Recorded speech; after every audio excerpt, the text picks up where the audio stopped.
Would you ever consider, once football's done, stepping into the ring? Yeah. UFC ring? On the second mixtape we dropped, Post he made like 4 of the beats on that mixtape.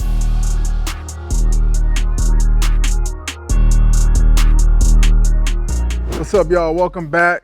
I know it's been a little while, been a little minute since the season, but back here in Las Vegas, back where, the middle of my NFL career was going, and got my young bull, my best, I'm gonna say best friend, young big homie. To say from the first time I met him to seeing him now, man, he's came a long way. And I'm super proud. I'm super happy. We got Maxx Crosby here today. Yes, sir. My dog. Appreciate you having me on, man. Yep. Appreciate it. Let's do it. So just, a little bit about your upbringing. Obviously, you was born in Michigan, right? Yeah. Originally Michigan. You said you're building a place in Troy. That's the first place I live. So yeah, Michigan originally. Then I moved to Texas. My dad was in mortgage and all that when I was young, and then everything crashed in about 2008. So we literally uprooted and lost the house, lost everything. So we had to move to Texas and start from scratch. And I moved in with my grandpa. So he had like a little a 1-story house in right on the outside of Fort Worth in North Richland Hills. We lived there for about a year. Me, my whole family, it was like 7 of us crammed in that little house. 7 of us. My grandma, grandpa, mom, dad, sister, brother, everybody. So it was all 3 of us, me and my brother and sister in one room, my parents in the other room, and my grandparents. And it was like, we loved Michigan, you know what I mean? And we had no plans of leaving. And when you're a kid, like, you're so emotional and you never think you're gonna leave and you're gonna be with your friends. Like, all my boys and everybody lived on the same street. So when we had to leave that, it was tough. How long was you there in Michigan? So you obviously born there. So what age? Yeah, I was 10. I was just about to turn 11 when we left. So my dad was like gone for the summer, and he was like looking for a job. Like, he was looking in Texas because my grandpa, rest in peace, absolute legend. You know, my grandpa was the one living there in Texas, his dad. And then my uncle also lived in Florida. So he was kind of back and forth from Texas to Florida for like 3 months trying to like look for work. Yeah. And then he ended up landing in Texas. So we ended up staying there. So we lived with them for a year. Then we ended up finding a place to rent in Colleyville. And that was it. I went to middle school, high school there. So I'm building a house in Troy. When you stayed there, was it just that, I don't want to say bougie because that was some time ago, but was it just as nice as it is now, or it kind of grew? I honestly, it's funny, like, when I lived in Troy, like, I was a baby, like, I was young. Yeah. I moved out of Troy when I was like 3, so I really don't remember it that much.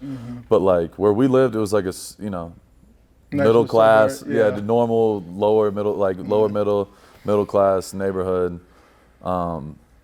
And that was it. And then we moved out to Ortonville, like out in the country. I don't know if you even know where Ortonville is. I don't even know where that's at. It's like, it's more towards Flint, but it's like out in the middle of nowhere. Okay. And then we moved to Lapeer. You know Lapeer. Yeah. Lapeer is like right outside of Flint. So we were country. Like, we lived out in the sticks when we were out in Michigan. No, we were like right next to Troy, Birmingham area, right next to the mall. Oh yeah. But building a nice size little. Hell yeah. Back at the crib. Yeah, my wife definitely did a number on that one, man. Yeah. So you obviously probably be building a house soon. So just. Bro, what? I'm going through it right now. I'm doing a renovation. I want to, lose my mind. Bro, don't make sense. Bro, what? That's the one thing I've learned is like, and multiple people told me this. They were like, when you go in to do this, just know that number is going to be double what you think it's going to be. 5 times, 10 times. Bro, literally. So I'm sitting there. I'm like, okay, this is what it is. Agreed. Boom, boom, boom. We're about double that at least. Yeah. But it's all good. It's my dream house. I'm building it. We're out in Summerlin, so I'm excited about it. Nah, that's great. Can't stress about it. Oh, for real, you can't. What's the childhood memory that made you who you are today? Childhood memory? Honestly, bro, like one of the biggest motivators for me was that chip on my shoulder. Like, it started at such a young age, and it's still with me to this day, and that's why I feel like I've continued to just get better and better, because you could have all the money and all the success and all the notoriety, all that's dope, but like, that's not why I started playing. Like, I truly love the game of football. Like, it's all I've ever wanted to do since I was literally an infant. So, you know, the chip on my shoulder started early because I was a middle child. Like, I was literally, when people say the redheaded step brother, like, that was me, bro. You know what I mean? My big brother was like, my brother was a model. Like, he's still a model to this day. But, like, my brother was a 3-star recruit at offers. Yeah, he was 3 the stars. man. Bro, 3 exactly. He's a Calvin Klein model at 16. Oh, that's like, huge. my brother was a superstar, like, early. So I was just, like, in the background, you know what I mean? Yeah. So that chip was always there. And it's, like, nothing against my brother. It was just, like, I'm just fighting to get noticed. So, like, that is still with me to this day. Like, and that has never left, and it's only grown because, like, you know how competitive I am. Like, I want to be, I'm the guy. No matter what, I'm undisputed. I'm the best. I'm the best. I'm the best. That's how I carry myself. So, like, even if everybody in the world says I'm the best and there's one dude that says no, like, I'm going to make sure to try to turn that dude in my favor. Like, you know what I mean? So that's what really, from my childhood, like, I always felt like I was fighting to prove, like, my worth and always try to get out in front and, like, listen, I can do this. Like, I'm telling you I'm good, and nobody really believed in me but myself. So, like, now it's totally different. Now a lot of people, you know, are finally getting to see who I am and what I can do. But, like, that inside of me, bro, that never leaves, and that's stuck with me to this day. But it's been the biggest help. Like, as much as it, like, bothered me when I was young, and it's still to this day. Like, when they talk about these other guys that this guy's better, or this guy, da-da-da-da-da. I'm like, fuck that. Like, in my head, I'm like, no, I'm going to keep going because not everyone believes it. And, like we talk about the Kobe's, the Jordans, like, those guys are wired a certain way. And, like, that's how I feel like I am. Like, no matter what I'm doing, like, I'm trying to win. I don't give a fuck if I'm doing a warm-up. Like, you know, I'm trying to be the front of the warm-up line. I'm trying to, like, that's how you got to be. So I feel like that chip started, you know, super early in my life, for sure. Was it your older brothers that started playing football first, or was it you, or was it obviously was already in you, but, you know, you have some older brothers, were they playing before you? Yeah, so it really started with my older brother. I have a big brother, Miles, and like I said, he had a full ride to SMU. Like, he was a great football player. And my dad played, my grandpa played, my Uncle Jeff played. So, like, when I was super young, like, my grandma Sharon had these flip books of, like, all, like, their old stuff, and, like, my dad and my grandpa and everybody. And then once my brother started playing, I was obsessed. Like, I'm like, I want to play so bad. I went to every practice. And in Michigan, I don't know if it was the same when you were there, but, like, you couldn't start playing tackle till you were in 2nd grade. Okay. So that was, like, the rule. I don't know if it was just where we were at, like the Flint 6, Metro, right? Or something like that. Yeah, it was like you had to be in 2nd grade to start playing tackle. So, like, my brother was 2 grades above me, so he started in 3rd grade, and I was a 1st grader. So, like, I was ready to go. Yeah. I wanted to play, and I had to sit there and watch my brother practice for a whole year, and I couldn't do it. So I had that itch just watching him, and like, just I don't know what it was. Like, ever since I was a child, like, bro, that's all at school, I would take my Sports Illustrated and all my stuff, and that's what I did. I knew every stat. Bro, you could, to this day, like, if you do trivia, anything like that, like, I know that all day long, but I can't sit there and do Algebra 2 to save my life. You know what I mean? Like, stuff like that I just found no interest. I just needed to pass. Right. Like, in my head, I'm like, I just need to find a way to pass so I can play football. That's all my mindset was. That was like the motivation for me, especially because with my dad, he was real big, and my mom was real big on, you know, making sure you had good grades. And not to say that I hated school, but you know, it ain't nothing like something that you're passionate about in football. And you know, being, you know, the second youngest of 8 kids, you know, my older brother, they played, and just growing up watching them play. I'm always, you know, at their practices, you know, wishing I can play just like how you were just talking about. The fire started there. And not really knowing, but just enjoying the game and going out there playing and having a good time. Obviously, me being from Detroit, you know, I play for the Eastside Raiders. Hell yeah. PAL football in Michigan is a big deal. You know, just like it's big in Texas or anywhere else. But I was the Eastside Raiders when I was legendary. young. It's meant to be. So when obviously when Gruden and them came here, and then I got the opportunity to go play for the Oakland Raiders, it just kind of flashed back like, dang. Even though in Detroit the colors are purple and black, a little different. Still the same, you know. Oh, that's dope, bro. That's dope. And I want to piggyback off that. I feel like when I went to Texas, like it was a whole different level when you talk about like sports and stuff like that. I couldn't believe it. But I do think that like the Midwest low key gets slept on when it comes to like football. Like Ohio, Michigan, like there's so many NFL dudes from Detroit. Just the city of Detroit in the league. Like and Flint, Mark Ingram, all these. It picked up a lot the last 7 years. Bro, hell yeah. Because I didn't know my man that played for the Jets, the cornerback. I didn't know he was from Detroit. He's from Detroit. Bro, look at the NBA. There's like, bro, Flint has like 80,000 people, bro. There's multiple dudes from Flint, like Miles Bridges, and there's so many guys that come out of that area. It's wild. How was your high school experience? Bro, I love my high school experience. I'm not gonna lie. I was in Texas at the time, and we're playing 6A Texas high school football, like the biggest, highest level. We played the South Lake Carrolls, Euless Trinity. Like, bro, there's at least 10 D1 guys on the field damn near every game, and I'm playing D1 right tackles literally every week, bro. And that was my first year ever playing DN my senior year. So like it really was a like slap in the face, like, yeah, this is different. Like I had no idea. Before your senior year, what was you playing? Bro, I was a linebacker my whole life. Like my whole life. I was a short, stocky linebacker. And then my junior year, right after that season, bro, I grew like 4 inches. Yeah. And I was like big, my fucking knees hurt, everything. Like I did not feel right. But that was like the biggest blessing I could ever get because I had no looks in college. Like I had no offers, nothing. And then it just kind of started taking off. But in general, to answer your question, like high school was amazing. Yeah. Like it took me a while. Like my junior year, like I wasn't even a full-time starter. No? As if people don't even know that, bro. Like I was a middle linebacker. Like we had like a 3-man rotation. Like it's crazy looking back. Like bro, I was a second team all district my senior year. Like so were you playing both sides of the field? Or no. See, that's why I think like the difference is in like Midwest and in like Texas, because I just feel like it's obviously Texas being so big, and you know sports being a big thing and football being a big thing out there.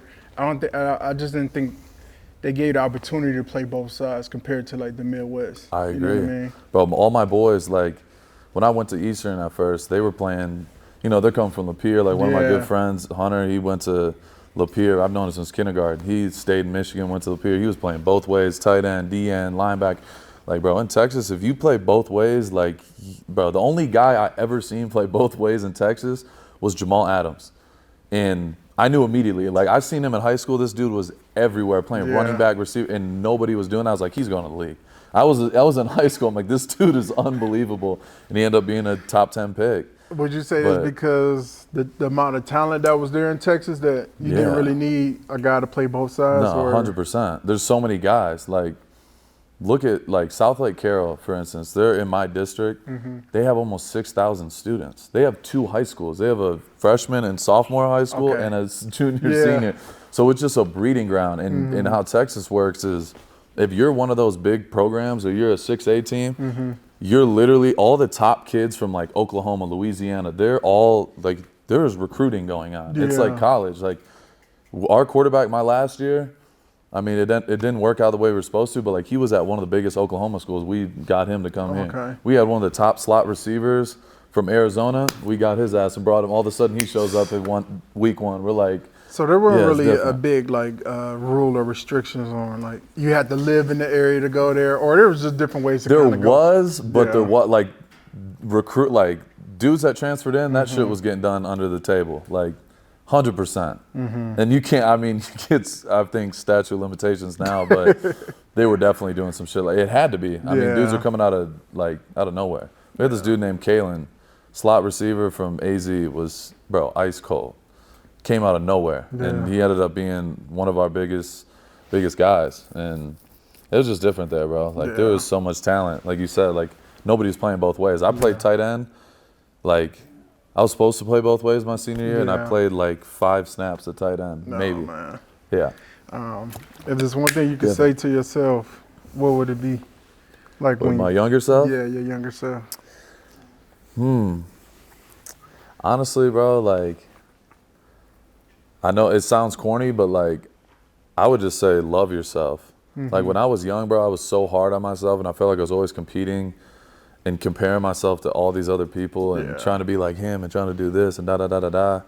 Like the one thing that I feel like has been the biggest shift in my life and that has helped me like just mentally more than anything is just like I don't need to compare myself. Like like we talked about earlier, like I'm ultra competitive. Like I see everything, but I'm not trying to be like anybody else. Yeah. And I feel like that's helped me pave my own lane, and I feel like that's why like the fans, like the reception from the fans and certain people from the outside world like have gravitated towards me because I'm not trying to be anything but myself. You know what I mean? And when I was younger, I feel like I was everybody else but myself. And I feel like it was a big part of my reason why I'll always look to drink and smoke and do all that shit, because I was like the most insecure kid. I just wanted to stand out and be able to walk up to any girl and be confident. Like I was just like in the background, you know what I mean? And nobody ever showed me that.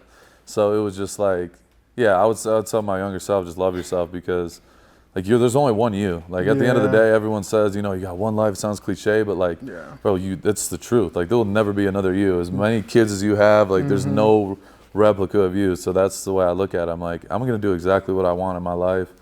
And that gives me more peace than anything. I probably will have to say, just believe in yourself, trust yourself. I can remember when I first got to Ohio State, and we there summer condition and stuff, and that first run, I couldn't pass it, I couldn't do it, I couldn't finish it. And then we go into putting the pads on, and I didn't think it was gonna be that amount of people on the team. Bro, we had a first team, second team, third team, fourth team, fifth team. And I'm like, bro, it's like 10 guys in front of me. Yeah, there's no way I'm playing. Being a 3-star and, obviously coming out of Michigan, Detroit, like, the only thing I did was play football. I ain't know nothing about lifting weights, training. Even though I did it, I didn't do it to the extent that a lot of these guys that came in that was like 5-star, 4 stars. And I remember it was one day before, like, we was about to go put the pads on. I called my dad. I'm like, bro, I don't think I could do this.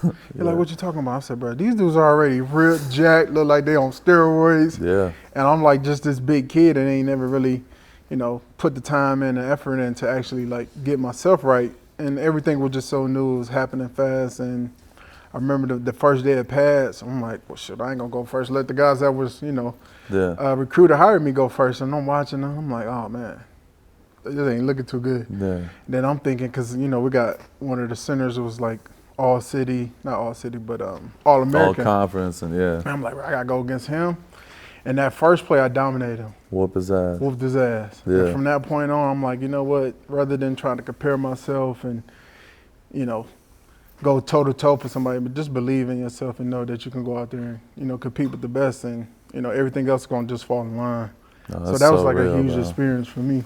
That's so true. Like that delusional belief in yourself, it's almost like, people talk about it, but it's the most real shit ever. Like if you already are doubting yourself, you're already like 50% behind. Like you already have a way higher chance of failing. Like you don't know until you know. So I 100% agree, bro. I got so many stories and instances. We're gonna get to those. We're gonna get to those. Hit me with it. My bad. Did you have any role models or mentors growing up in your life as you was going through high school and college? Yeah, I honestly, the biggest, like, the person I looked up to the most was my brother when I was young. Like, when you have a big brother, like, you're just trying to, like, impress him and compete with him and try to do everything like him. So with him, like I said, like, he had so much, he was like the man in high school, and just being able to see him and the work he put in, because my brother is a hard worker. Like, I learned that from him, and my dad worked really hard. My mom worked really hard. Like, everybody in my family is, never lacked work ethic. So, there's so many people I could think of, but like the first one I think of is my big brother, because we did everything together. And, it's like that to this day. We're still so competitive, and we're both very similar in a lot of ways. And he's just like, he's crazy. Like, that motherfucker is crazy.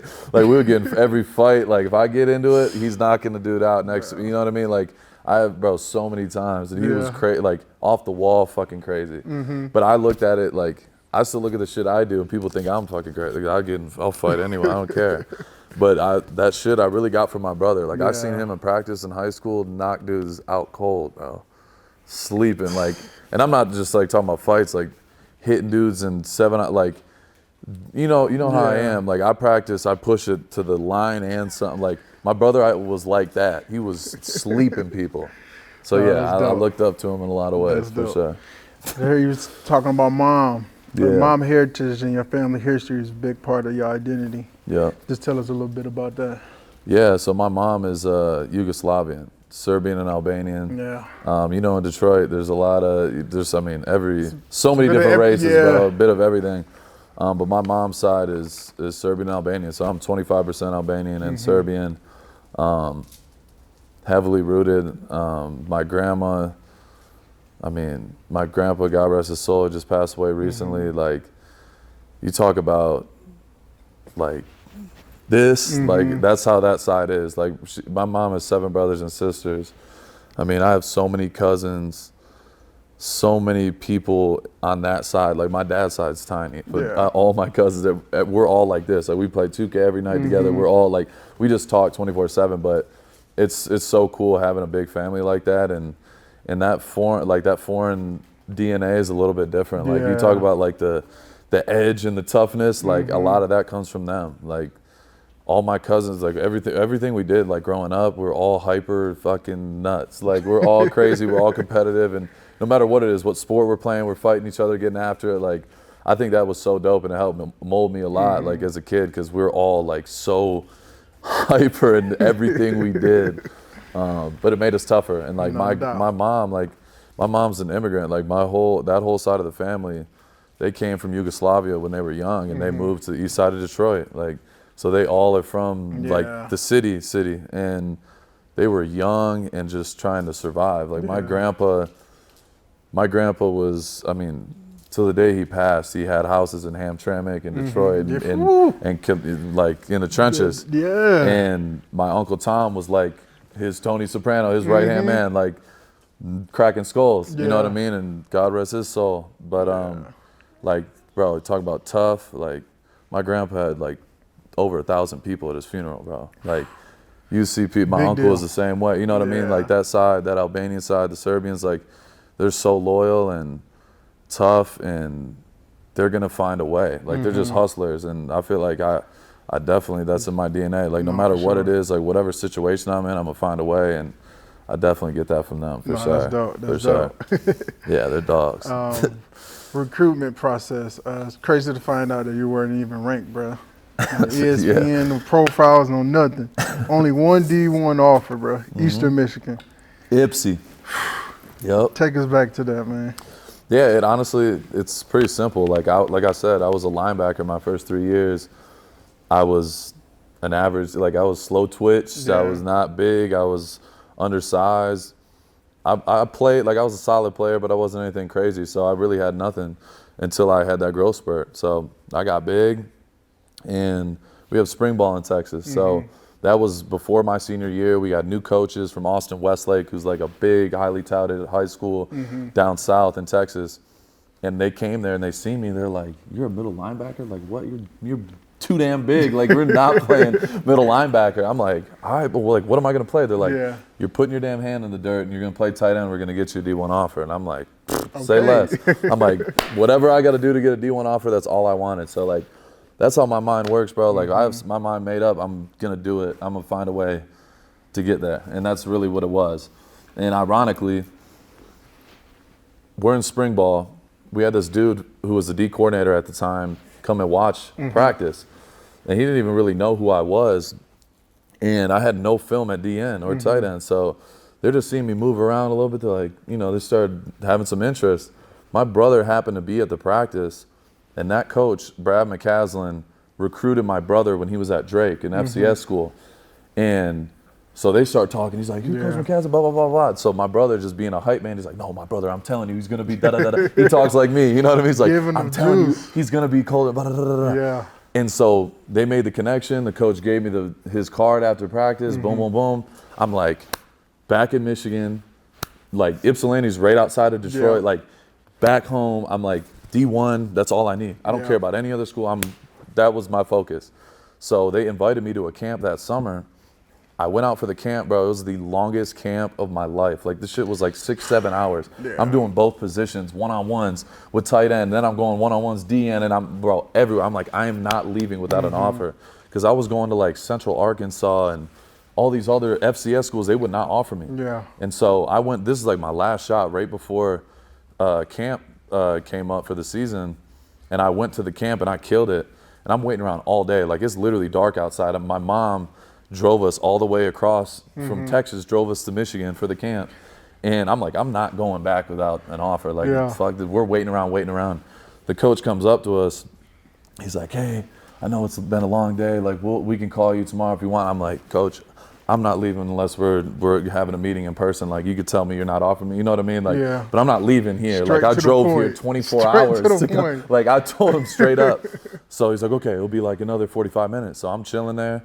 And that kid I was telling you about, Hunter, who ended up being my roommate, we grew up in kindergarten together. So I've known him since kindergarten. He stayed in Lapeer. I went off to Texas, but we're like brothers. Like, we're to this day, we're locked in. He was the star at Lapeer. I'm the star at Colleyville. We went to that camp together, went crazy, and they low-key liked him more than me. But they wanted him, and I found this out like recently. They wanted him, so they offered me to get him as a part of it. Yeah. So they offered both of us. They put him in the meeting first. He came out in like 2 seconds, no emotion. I'm like, I'm fucked. I'm not gonna get offered. I'm like, no chance. He walks out, no emotions. I go in there right after, me and my mom, and Coach Creighton offered me a full ride, and that was it.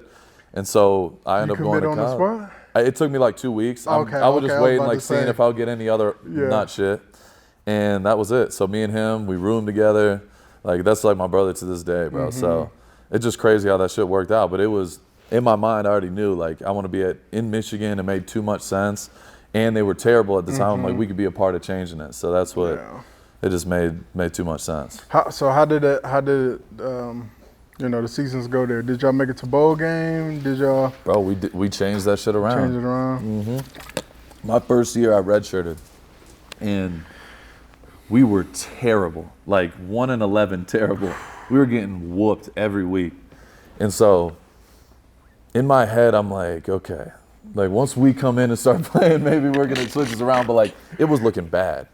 And bro, they released a 30 for 30. This is like right when we first got there, like one of those E60s or whatever, 60 minutes or whatever, on how they're gonna shut down the Eastern Michigan football program because it's been so bad for so long.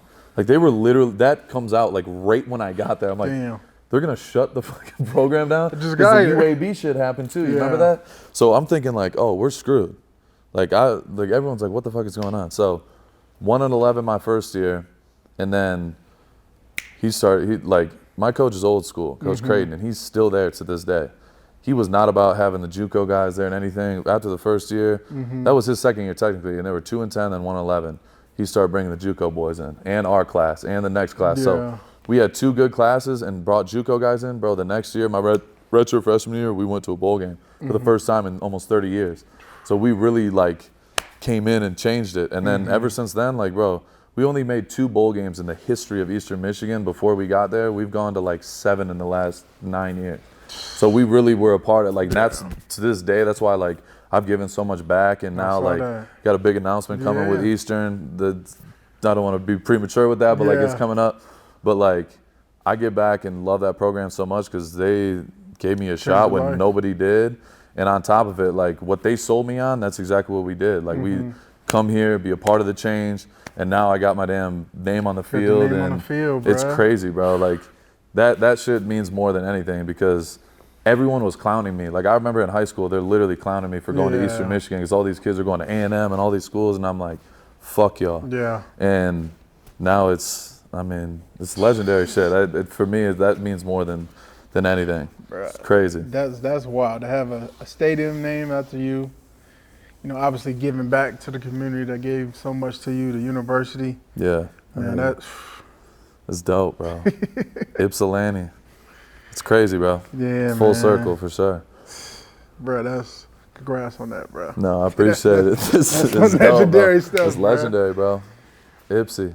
Jesus Christ. Crazy. So would you say the transition from high school to college was a big a big difference, big jump for you, or?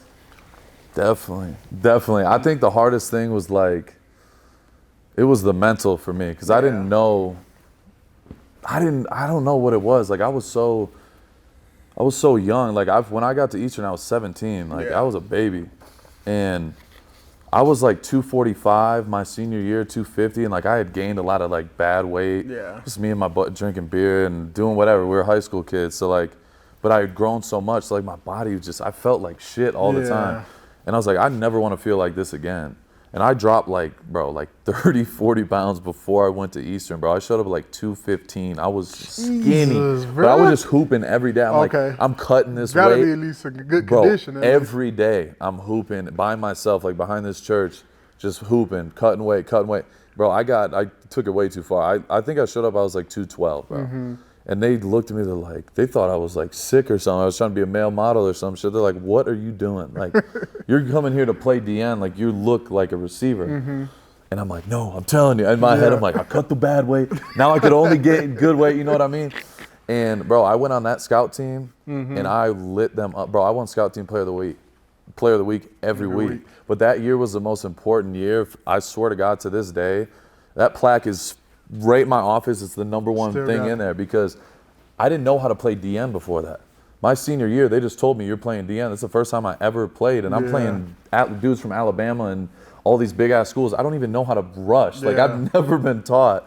So that year, I had a whole year to redshirt, and I'm going against Andrew Wiley. Remember him from the Chiefs? Yeah. He was my college teammate. So I'm going against him, who's an NFL tackle every day, and the other tackle went to Tampa. Cole Gardner. Mm-hmm. So I got 2 NFL tackles I'm going to every day, and I'm 17, 18 years old and just learning how to rush. So I had no handcuffs on. I'm trying shit, spin moves, this and that. That's literally how I learned to rush. And it was just like watching highlight videos and learning the shit in scout team. Like, but I was fucking shit up. Like I naturally had instincts, but I had to learn how to play the position. And I was fucking wrecking practices, bro, every week. They're like, what the fuck? And I was scrawny, bro. Like literally 215, 220 out there hooping. So how was the coaching? I'm sure the coaching had to help you out a little bit. You know? No, he definitely did. So my coach at the time was Jimmy Williams. Okay. And he's a former Detroit Lion. He was starting linebacker for the Lions back in the day. He was our D-line coach. And he helped me a ton, but like he didn't spend a ton of time with me. I just had to learn because I was not a guy. Like I was just redshirting. So like when they would go do team and do all that shit, like I was on the other side with the offense, just on scout team. So I really had to just learn a lot on my own. Like and there's so many coaches I give credit to, but like at that time, like learning how to rush, I really had to just figure out what worked for me because I feel like a lot of rushers, especially young guys, and nowadays they always try to like, all right, I'm gonna do this rush because he does that. Cross chop, do this. Yeah, I'm gonna be like Von Miller and do all this crap. Like, no, like I can't do what Von does, and you know what I mean. It's like you gotta do what works for you and then perfect it. And you know this more than anything. Like that's how you stay in the league and continue to get better. Like you have to master yourself, and that's kind of what I did. I was like, okay, this works for me. The spin move, okay, I like the spin move. All right, let me work out. I'm gonna see how the speed to power. Like I would just learn it on the fly, and then, you know. A lot of other coaches came in. Like Williams left after my freshman year. Then Chuck Bulla came in, one of the best coaches ever. He was like my Marinelli at Eastern, bro. And he helped me so much, for sure. So that first sack in college, what was that moment like, bro? Like first sack, yeah. So it was my redshirt freshman year. We're playing Wyoming in Ypsilanti, and Josh Allen was the quarterback. So Josh Allen. He was my first sack, and it should have been a full sack, but he was so big. He carried me like 3 yards and ended up getting a half. I got a half a sack. I had like a long arm, like a speed to power long arm inside. Came underneath, and I should have just bro, he was big as hell. He's huge. And I was young, like I was a baby at the time. I was not strong. He fucking dragged me for like 3 yards, but I got him down. But he was my first one at home. Josh Allen, ironically. It's crazy, bro. Yeah. To think now he's one of the best quarterbacks in the NFL. One of the best, bro. He was insane in college. He just had to put it all together. Yeah. He had all the ability, like athletically, launching the bro. He was ridiculous. But we got after his ass. I'm not gonna lie. We beat him both times. No doubt. Yeah. So draft process, college season wraps up. What was going through your mind? What was coaches telling you? You know, did you put your like figure out where you was gonna be projected to go? Like. Yeah, Bro, that process was a pain in the ass. I'm not going to lie. Because it was, I feel like it's a story of my life, but even dating back to like when my last bowl game was, my last game at Eastern, like 2 days before that game, we were in Montgomery, Alabama. We're about to play Georgia Southern. I knew from week 1 of that season I was leaving early. And people from smaller schools typically don't leave school early. But I knew in my head, like, I already had agents at me. Hey, you can be a top 100 pick, blah, blah, blah, blah, blah. And it was like, okay, I'm trying to go to the league. Yeah. And there's only so much I could do at Eastern. I could come back my last year and max out, beat every record and all that. Or I can get a head start, get to the league, actually get in a real weight room and program. And you know what I mean? Like, we didn't have the resources at the time. So my mind was already made up. Like 2 days before that last game I had at Eastern, somebody on the team leaked or found, whoever that was, I still don't know to this day. It spread like wildfire. All my coaches are coming up to me, pulling me in the corner. You're gonna, you shouldn't leave. Everyone's telling me like I'm stupid. Do not leave. You're gonna go 7th round. About all this shit, and I'm like, it pissed me off even more. I'm like, fuck y'all. Like what? I was like, we're about to play a bowl game. Let's worry about the bowl game, then we could talk at like, don't do that shit. So I get it where they're coming from though. Like I'm their player, like I'm their best player. They're trying to keep me in school. It hurt a little bit, of course. And they're finding this out of nowhere. You know what I mean? Whoever put that out, bro. I don't know who did it, and one day I'll find out. Yeah. But somebody totally, somebody it got out. So then we play Georgia Southern, bro, and it probably the best game of my career. Honestly, one of the best games of my career, and it's not even about stats, nothing. Like I was just in a different place, bro. When you know like this is it, I was in I don't even remember a second of that game, bro. Besides the fact I felt like I was Superman, bro. Everything just they could not block me. And we lost, bro, 4th and 10. Backed up on the 25. It's over, bro. We had him done. Our spy jumps on a pump fake and he takes off 35 yards. Their kicker was the Bills kicker, Tyler Bass, who's still in the league. Yeah. Hits like a almost 50-yarder as my last college memory. It was about to be our first bowl win in 30 years. And that, bro, to this day, that fucking crushes me. But my point is, besides the point, I'll go on a whole nother tangent, but that right after that game ended, I knew it was over. Yeah. And I was sitting on the field just in tears. I'm like, fuck, this is it. Like, damn. Like, I don't even know how to describe it. But I knew I was leaving, so it meant even more. You know what I mean? And I flew home immediately. I went back to Texas, bro, for 2 days straight. Like, every coach was blowing up my phone. And my coach Creighton knew, like, he was the only one that knew, like, that I wanted to leave. But it was just like, it gave me more motivation because of how negative everybody's perception of that decision was. And that's including some of my family. Like, the only people that really believed in me, Rachel and CJ, my agent. I had all these agents come to me at my apartment in Ipsy, like, I think you maybe transfer, maybe da-da-da-da-da. And CJ was the only one. You know CJ. No, I know CJ's like, I'm telling you. And he, once he believed, I was like, I'm good. I don't need anybody to believe in me, but he gave me an even bigger chip on my shoulder. I was like, fuck y'all. I'm going to the draft. I'm going to go to the combine. I know what I can do at the combine. Because I always get this rap, you're a white DN, you're just a fucking run your head through a wall type guy. I'm like, I know how I'm going to test. Like, I know I'm going to go crazy. So it's exactly what happened. I got a combine invite, went crazy. I've top 3 in literally everything. And then all of a sudden I started getting all these visits, top 30. And in my head, I was like, I know I'm not going to be a first-round pick. I was fine with that. Yeah. I just want to be a top 100. You just want to get drafted. Literally. I just want to get drafted. But I was confident that I was going to be a top 100 pick, and I went 106. And, like, I had a DUI on my record. I was a shithead at Eastern. You know what I mean? Like, I knew that was going to hurt me. I was 245 pounds, maybe. And I was skinny as hell. Like, watching my film at Eastern, you probably seen the shit.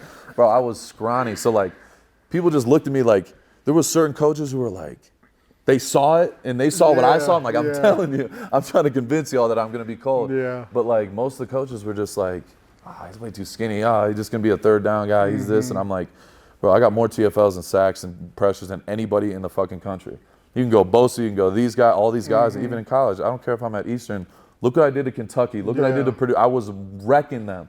And that was what I'm trying to sell to them. And they didn't believe me. But the Raiders, Gruden at 106, I was almost a top 100 pick. Okay. So before you got to the Raiders, how was that process of finding the right agent, bro? Because for me, it was, I'm like, Pops, we got to figure, like, you got to help me out with this because I'm getting calls from so many different agents. They telling you everything you want to hear. Everything. They telling you what they can give you. Oh, yes. I ain't going to lie, there were times where, shoot, just to talk to them, they was offering money just to speak to you. So my shit was a little different than Wild West then. Now I could just imagine how it was. But how was that process to figure out which agencies you wanted to go with? Yeah, honestly, like, that was the thing. I knew. And did you have somebody to help you with that, bro? Because that's a lot, you know what I mean, coming out of college. It was me and Rach. That was it. That was legitimately it. I had them. Shout out to Rachel, bro. Shout out to Rachel, bro. She's the wife. She's a real one, bro. Yeah. She's a real one. She's been through it all since day one. But she was the one that was helping me. Like, it was literally just me and her every night talking about, all right, what are we going to do? What are you thinking? What are you feeling? Blah, blah, blah, blah, blah. So we have those conversations to this day, no matter what it is. Business, contract. It's me and her. So, like, all these agents come in, the CAAs, and they all had their pitches. All this crazy shit. And I'm like, I feel like God blessed me with one thing. Like, I'm not a book smart, sit there in the classroom type of guy, but there's one thing God blessed me with. There was many things, but like, I feel like my intuition is something that is one of my strongest suits. Like, I can meet somebody and tell them, like, I could tell if somebody is low-key a hater or like, you know what I mean? Like, you know how that shit is. Like, I feel like that's one thing I do better than damn near anything. And I just know, like, there's a couple agents that walked out, I'm like, no. When CJ came in, I knew immediately. Me and Rach, he walked out, I go, we literally said at the same time, he's the one. 100%. So that, because he wasn't hesitant. He wasn't, had some hidden agenda. Hey, I'm going to give you all this. None of that. He didn't sell me on some pitch stream. He said, no, I believe in you. I think you're going to be a really good player in this league. He broke it down, and I was like, that's how I feel. I was like, I'm going to go to the combine. I'm going to do this. I want to leave early. I know I want to leave early. He's like, okay, cool. I'm not going to be hesitant with you. There were CAA guys that were like, I want you, but then last second they're like, oh, hey, low-key, you should grad transfer. I can get you at Michigan or da-da. I'm like, no, I'm leaving. So if you don't want to be a part of that, then it is what it is. So, like, the hesitant shit, I'm not about that. And CJ wasn't like that. So I knew right away. I met with, like, probably 4 or 5 agents. When I met CJ, I knew immediately. And that was it. So, yeah. No, that's crazy because, you know, obviously, you know, my process, being at Ohio State, a little different from your story. You know, I was projected, you know, first round going into my junior year. And it didn't really hit me, and I didn't really, like, understand it. Like, because to think about going to the NFL at that point in time and being a 3-star athlete, like, I just didn't really think it was possible. But going into, like, my junior year, I'm getting calls from different agents nonstop. They emailing me. Never stop. And you talk to the, you know, the colleges and the school, they like, you ain't supposed to talk to agents. But it's like, how they get my number? How they get my contact? I thought the same thing. I'm like, how am I not? Every second they're calling. And I ended up signing up with Kevin Poston. He was part of the deal. You know, helped me get my first big deal. But, you know, after I got my first big deal, I ended up getting released. And that just kind of felt so fishy to me. Like how I was able to sign a 3-year for 30. Obviously, that year, Andrew Luck didn't play. Let me back up. I got drafted to the Giants, so I didn't sign my contract with them. I ended up leaving New York, going to the coast for 1 year. Wait, did you went into free agency? So you were a free agent and they didn't extend you. The Giants didn't immediately. So check you me were out. A second round pick, right? Yeah, I was a second round pick. But check me out. So going into my 3rd year with the Giants, they offered me a 3-year, $35 million deal for 4 years, and my agent was like, no. I'm like, what you mean no? I mean, like, they draft me. They already offered me the bag. I ain't even finished the deal. He like, no, I'm waiting to free agency. You could definitely get a lot more money.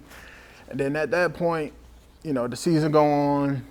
I finished that year. They offered me the same deal. They ended up giving Snacks a little bit more money before my deal was, you know, coming up. And I was a little salty about it. You know, I felt like since I got drafted there, why can't I get, you know, just as much? But my agent was like, no, we'll get it from another team. And I ain't gonna lie, that process, it probably took me like 2.5 weeks to get the deal.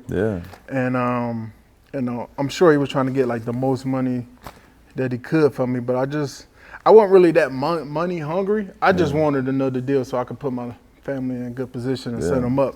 It was a little bit shaky. Obviously, we ended up getting what I wanted, but to get released the following year, obviously we didn't have Andrew Luck. They ended up firing the coach and ended up bringing in the dudes from Dallas. And I knew off the bat because I went back to off-season event, and they were like, "How you doing?" I'm like, "I'm doing good. I'm ready to roll with y'all." And they like, "Well, could you get down to like 300?" I'm like, 300? I'm like, bro, I'm like 315, 320. I can move, I can play. So that meeting when I went there to the event just kind of felt a little weird. Felt off, yeah. I'm like, damn, I might not be here. That's that intuition. Yeah, and then later on, they ended up releasing me 2 weeks into free agency.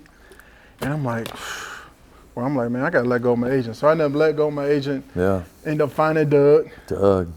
And CJ, and I ain't gonna lie, it's been a blessing since then. But great agency, bro. I ain't got nothing bad to say about those guys, man. No, I love them. The whole gang. Are you with Peter too? No, Borowski, or you just Doug and CJ. Doug and CJ, okay. Yeah. Mostly Doug, but I was doing a lot of talking with CJ. Hell yeah.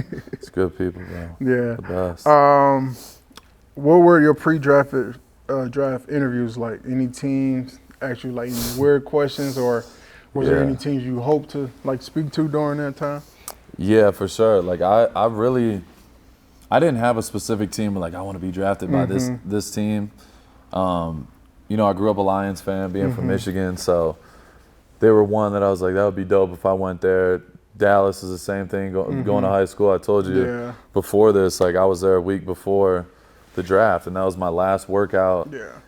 Back at the crib, literally 20-minute drive. I drove there and did the workout and went right back home. And I was with Marinelli, ironically.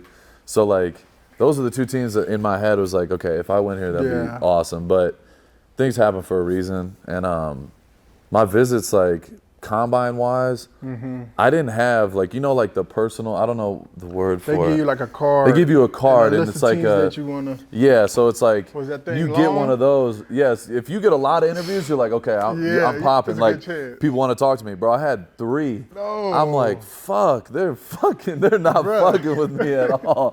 And so I was stressed. Like, so also, even though you might only have 3 teams on that card that you're supposed to like interview with, they don't tell you that teams could just roll up on you and start talking to you. You talk to every team anyway. Yeah. Yeah, I didn't realize that at the time. So I'm looking around, I'm hearing dudes like, yeah, I got 20 interviews this week. I'm like, what?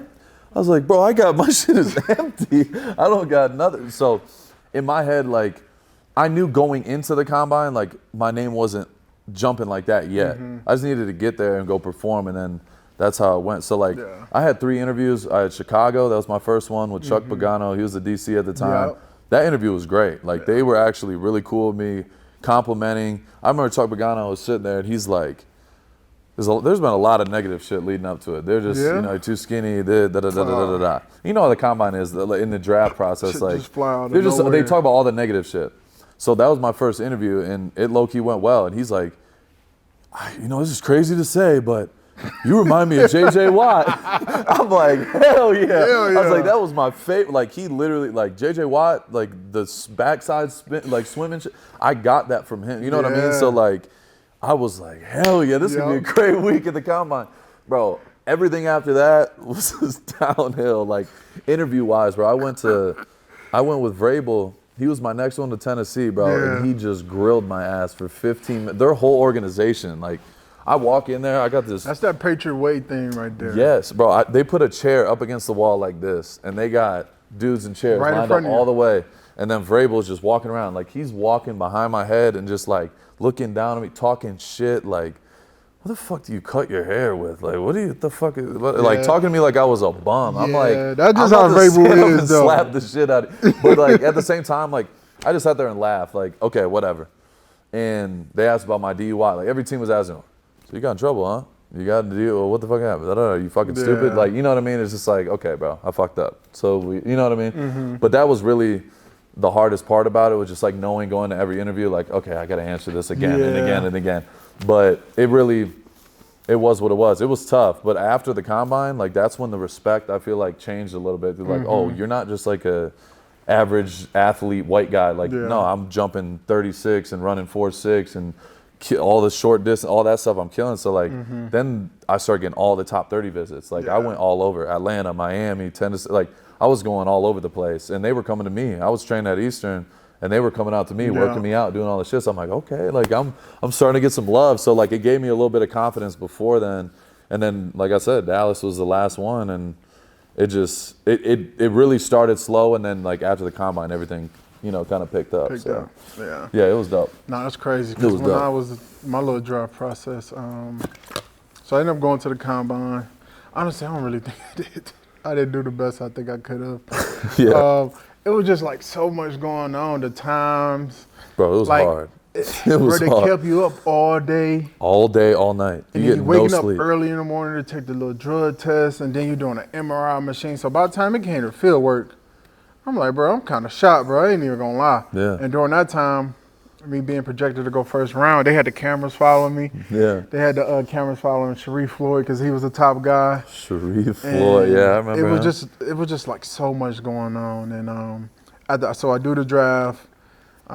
Obviously, I didn't think I did well, but it turned out to be good. I didn't have no visits, and so I was like, when I was going through that process, I'm like, shit, I ain't gonna visit no team. And like, no, I'm like, well, shoot, is that a bad thing or is it a good thing? Like now I'm thinking like, shoot, I might not get drafted. You know what I mean? I might be falling, but I was blessed enough to go in the second round. Didn't have a meeting with the Giants. Called me out of the blue. Damn, that's how it was with the Raiders, bro. I didn't talk to Gruden and none of them before the draft. That's kind of, I've heard that's a normal thing now. Like they don't want to show their cards, you know what I mean? So, yeah. Crazy moment. It's crazy. That whole shit is crazy. Yeah. That's one of those things like the combine, the pro day, all that shit. Like that's like one of the coolest moments of your life.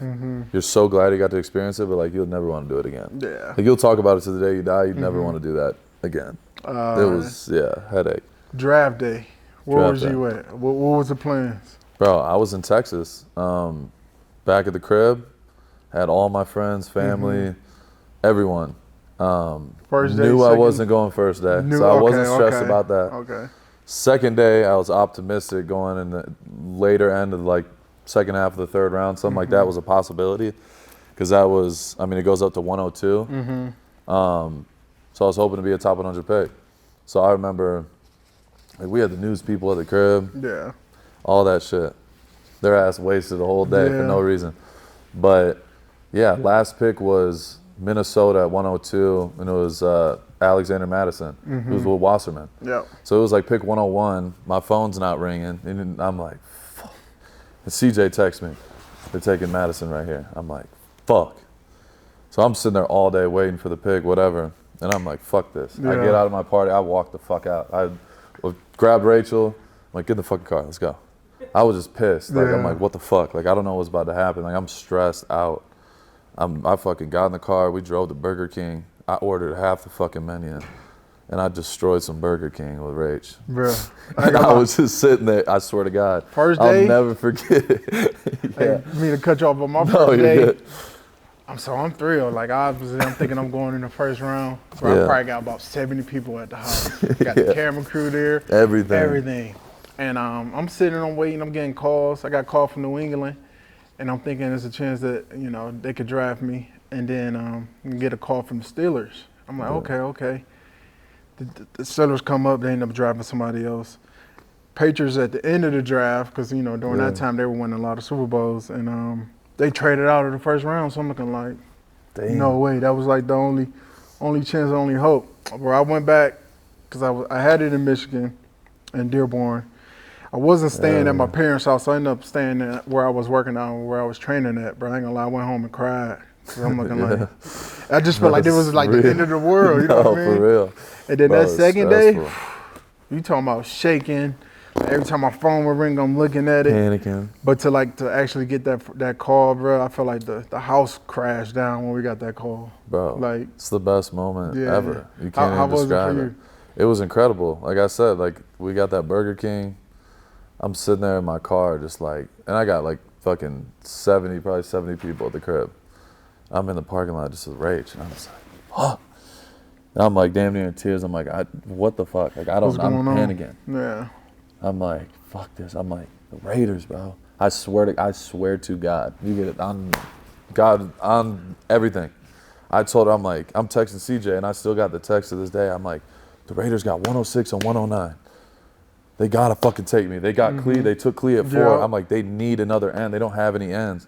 In the whole process, CJ was telling me, he's like, bro, the Raiders fucking love you. Gruden, Mayock, they love you, blah, blah, blah, blah, blah. I'm like, they haven't said a fucking word to me. What do you mean? He's like, no, I swear to God, every time I visit with them, they bring you up and they always are asking questions about you. And I'm like, bro, they got 2 picks right in the beginning of day 3. So I'll show you. I mean, we can add into the pod, but like, I literally have a screenshot. I'm like, Raiders need to fucking pull the trigger at 106. I'm like, they got to. And that screenshot is in my phone to this day. And they did it. That was it. I remember it was 105, Saints on the clock. They got Chauncey Gardner-Johnson. I got a 510 call. I'm like, no fucking way. And I'm with all my boys. Like, we're sitting there smoking a cigar, typical same shit. I answer the phone, it's fucking Gruden. And I'm just like, no fucking way, bro. It was like you know how it is, like, talk about the whole, felt like the whole building is crashing. Like, you just go like numb. I'm like, this is not real right now. Like, John Gruden is calling me right now. And that was it. Like, it just felt too right. And they just released a video a couple days ago, like my draft day video. They do it, you know, every year they do the throwbacks and shit. And it was so funny, like looking at me and shit. No beard, nothing. And I'm just like a kid, bro. I was so happy, and I was telling them, like, I'm the guy. I'm telling you, I'm the guy. And every time I see that video, bro, it gives me goosebumps because it's like, it's crazy, bro. It's just crazy how shit works out, and the time flies, bro. No, it's like, I remember coming in there as a rookie with you. I know. Like, it seems like yesterday, but it also seems like 20 years ago at the same for time. real. You know what I mean? It's like, bro, with Buck and all that, like, bro, that seems like ages ago. Those were like the great days. Those were great days, Great bro. days. Even I was a maniac, but like at the same time, like that was one of the most fun years. Like we had fun. We had a cool group, bro. No, it was great. We're gonna get to that. Yeah. What was the first thing you did after getting drafted? Bro, immediately, I know I had a cigar in my hand, I think, at the time. Sparked the cigar, had all my boys there, all my family. The Yugo music's going, the Serbian music's going, everyone's dancing, holding hands, doing the typical shit around the pool. Like, I jumped in the pool, we're playing. Like, it was just like surreal, bro. And I'm, you know, obviously talked to Gruden, talked to Mayock, what's the plan, schedule, all that stuff. But I just got to spend a day with my family, like really just, like I couldn't believe it. Like I was like, God, like I was so stressed for so many, you know how it is, like 4 months. It was like, thank God. I just wanted a chance. And that was it. They gave me a chance, and after that, it's history, bro. Yeah, man. Crazy. I ain't gonna lie, that's like the best time in your life. Because you think about from little league to high school to, you know, college, and to finally get that call, man, that's... Bro, it's surreal. It's like God calling you. I swear to God, it's like that first call that, okay, this is actually happening. That's all you think about as a kid, like... You start playing football, it's like, I'm going to be in the NFL one day. Because in that moment, bro, it ain't necessarily about getting drafted first round, second round. It's about just hearing your name get called. Hell yeah. It's not even, it's like a movie, bro. You can't even describe it, bro. I remember my last year, like, sitting in my room just watching clips of guys getting drafted. Like a reel of like 30 minutes straight of just different guys getting drafted and their reactions. Like, I was literally just like, what is it going to look like when I'm in, you know what I mean? Like, by myself in the room. That shit happens, bro. You can't even describe it. It's a outer body experience. How has this NFL process been so far? You know, from being a rookie to what's this year? Is this 7 for you? Year 7. Damn. Yeah, flies. 20s. Like when I got drafted? No, I'm saying, how old are you right now? I'm 27. Yeah, 27. So yeah, it's honestly, bro, it's been I don't know. This is like. You could probably relate to this, but like there's different phases. Like every 3 years there's a major like change. It's like who you are. Like you're growing up as a man, you know what I mean? So like when I came in, I was a baby, you know what I mean? Like I was just trying to figure out life. I'm literally in the middle of my addiction. Like I was a fucking shit show when I was young. So like having to go through that as a rookie, then my second year, like first year getting sober, COVID hitting, I was overweight, like eating my feelings away, trying to, you know what I mean, just trying to stay sober. And then like after my second year is like when everything changed. And that's, I talk about it all the time, but like that's when everything took off for me. I went in the facility, I had to get first I had to get surgery, get my labrum fixed, get my hand fixed. I just remember that season. I just felt terrible. That was the first year, right? That was my second year. That was like after my second year. Like, because my rookie year, I had a big year. Like, I balled out even with all the bullshit going on. Yeah, so rookie year, we was in Oakland, right? Rookie year was in Oakland. Second year was first year in Vegas, but it was COVID. There's no fans or none of that. So after that season, just mentally, I was like, all right, I'm getting surgery, I'm getting my hand, like, I had 2 surgeries, everything fixed up. But in my head, bro, I remember going to LA with Rach for that surgery, and we sat in the room, because it got delayed. Like, it was supposed to be the next day, but then it got delayed, so we had to just stay out there for, like, 48 hours before I got it. Yeah.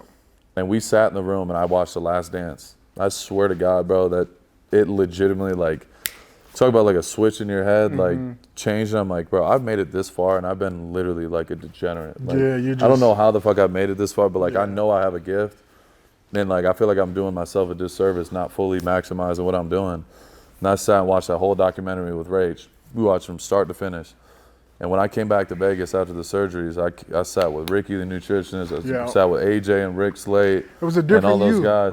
Like, I was like, I'm not going back to that. Like, I'm done. Like, I got a year under my belt of being sober. I'm trying to be the best version. I don't give a fuck who's in my way. Like, I'm just I'm gonna work and we'll see what happens. Yeah. And that year, like, went to a whole different level, bro. Made my first All-Pro, first Pro Bowl, and that was it. Like, you know what I mean? From then on, it was like, okay, what's the next level? What's the next level? And that's how it is to this day. Like, I mean, this is my technically my 4th contract. Yeah. Like, I've been a captain for 4 years now. Made 4 Pro Bowls. Like, it's like shit that you dream about, you know what I mean? But for me, it's like, I'm always looking for what's next and what's the next level I can get to just as a leader, as a player. And so, yeah, it's like gone in phases. But now, like, I view myself as like young, like my energy is still young. Like, when I go in that building, bro, I'm the same. I'm jumping off the walls. I'm still having fun. You're still the same. I'm still the same. Much really changed. Yeah. Just a little bit more drippier. Yeah, a little more drip, a little more, facial hair, but it's just a little different. But like at the same time, like I love it now more than I ever have. Like, and that's a lot of people I've seen. They get money or they get some fame or get a little hype, and then all of a sudden they think they made it and they start chilling. And like, for me, it's like, no, like my motivation was never money. Like when I was young, I've always wanted to have the biggest house and the biggest cars and all that shit. Like, and I have it, you know what I mean? Like, that's awesome. But for me, like my legacy and like what I'm giving back and what I'm trying to build, like that's more important than anything. The money's just a byproduct. Like if you do all the right shit every day, the money just comes. It doesn't change your way of life. Like it does, it changes, but a lot of people get consumed with just all the material shit and all that. Like, it's cool to have a nice car and clothes and all that stuff, but like, and shit, I wouldn't change it for nothing. Like, I'm not saying it's not cool, but like I love it. Like, I've always wanted to do that, but that's not what motivates me. You worked this hard to get where you at, and to get the contract that you got. Yeah. You gotta enjoy life. You only get one life, so why not? And you can't take the money with you. You know what I mean? I'm gonna have fun. Like, I'm gonna be smart, but I'm gonna have fun too. But like you said, at the same time, like I'm more motivated by getting a statue put in front of the Raiders Stadium. Like, you know what I mean? Putting a Super Bowl trophy in that 4th Super Bowl in that building. Like, that's the shit that motivates me nowadays. And like all the other stuff like that comes with it. Like the business, like I've seen you when I was young, like doing a lot, you got business deals and you invest in stuff like that. Like, that's my biggest flex that I don't really talk about much is like that part of it. Like I like the connections I've made, and like I just feel like when I was young, like part of my insecurity, like people always gave me shit, thought I was dumb because I had bad grades and shit like that. And like I own multiple. Look here, school ain't for everybody. Man. Yeah, like now in college, not, you ain't even got to go to school. You don't. You just go play football now. But yeah, like that's one of the biggest flexes to me is like that gives me more, like makes me happier than anything. It's like I got $1 million businesses. Like I own 20 Papa John's, and I've got all these like cool shit going on. You know what I mean? So like stuff like that is like, I look at that as like a flex because it's about my family and my legacy. Like my kids will be are beyond set. Like my daughter, she don't even know it, and she can go to any school in the country. Like they're set. Like they can go. Like that's something I didn't have the luxury. Like if I didn't get a scholarship, I was going JUCO. You know what I mean? So like I look at it like as those things. Like I look at money as like a tool. And not just okay, cool, I'm gonna go buy some cool shit with it. It's like, no, I want to build like an empire. Like, and that's what that's what it really is for me. So that's what I'm focused on. No, that's huge. To be in that position, to be able to make those type of investments, and you know, that all just comes from hard work and the dedication that you put in. 100%. And obviously you get the rewards, but you know, obviously, yeah, I'm big in real estate. Got a few houses. I got a hotel that's going. Hell yeah. Now, this past year, I bought some commercial property, so hell yeah. I'm diving into that. But also with the podcast going on, noticed that you started yours. Yep. I noticed you got some sponsors. You know, just trying to figure out how I can get some sponsors. Yeah. You know, yeah, coming in this thing. But what kind of made you get into the podcasting thing? Yeah, so I got into the podcast thing it happened organically. Like I've always wanted to have one. We've talked about it for years and years.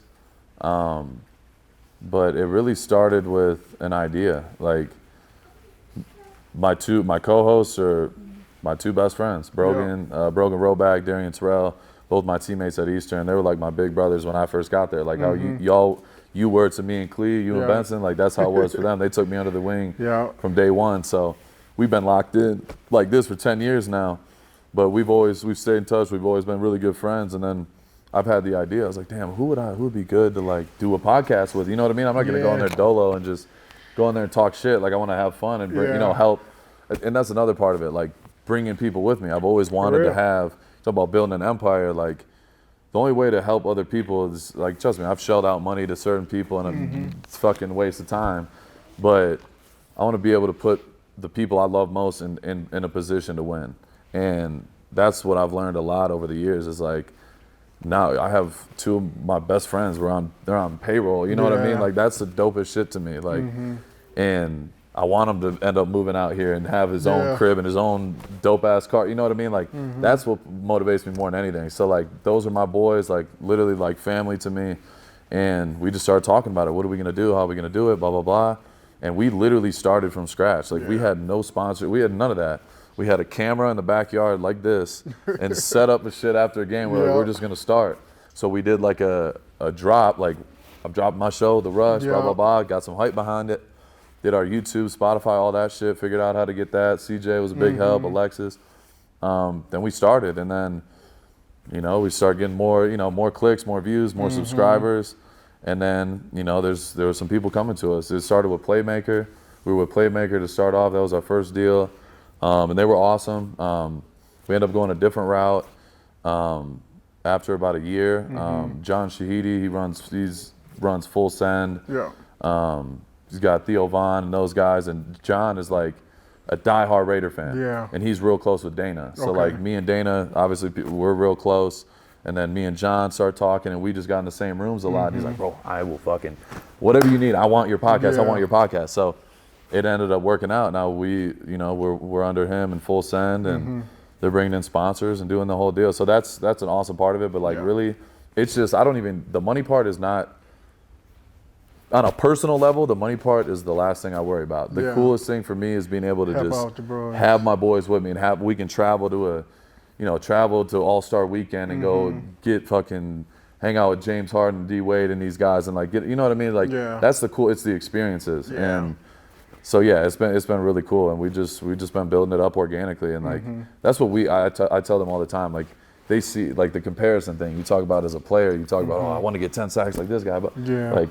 I'm like, fuck the easy, quick come up. Like, I'm trying to build a media platform eventually. So like, I'm cool with the slow grind. Like that's how I got here in the league. Like I had to fight and scratch and claw for years. I'm cool with going that route. And like, it's been only about 2 years and we're almost at 100,000 subscribers. So congrats. We're working on it. So it's been fun. It's been real fun to say the least. Let's get back to them Raiders. Let's get back. What was like, let's do it. What was John Gruden like and Mike Mayock like during the years that they were there, man?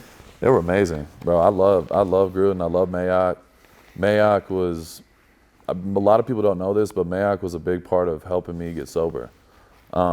He was real with me, and he gave me a shot because a lot of coaches, you know how it is, it's a billion-dollar industry. Like they didn't have to do a lot of shit to look out for me. Like they really were in my corner and helping me. Like Rachel was crying for help, and Mayock was listening. You know what I mean? And at the time, I hated her for it, and I hated it for me. Like, I'm like, fuck this. Like, this is bullshit. But he really was there and looked out for me at my lowest moments, and they helped me. So that love for the Raider organization, it goes way deeper than most people know.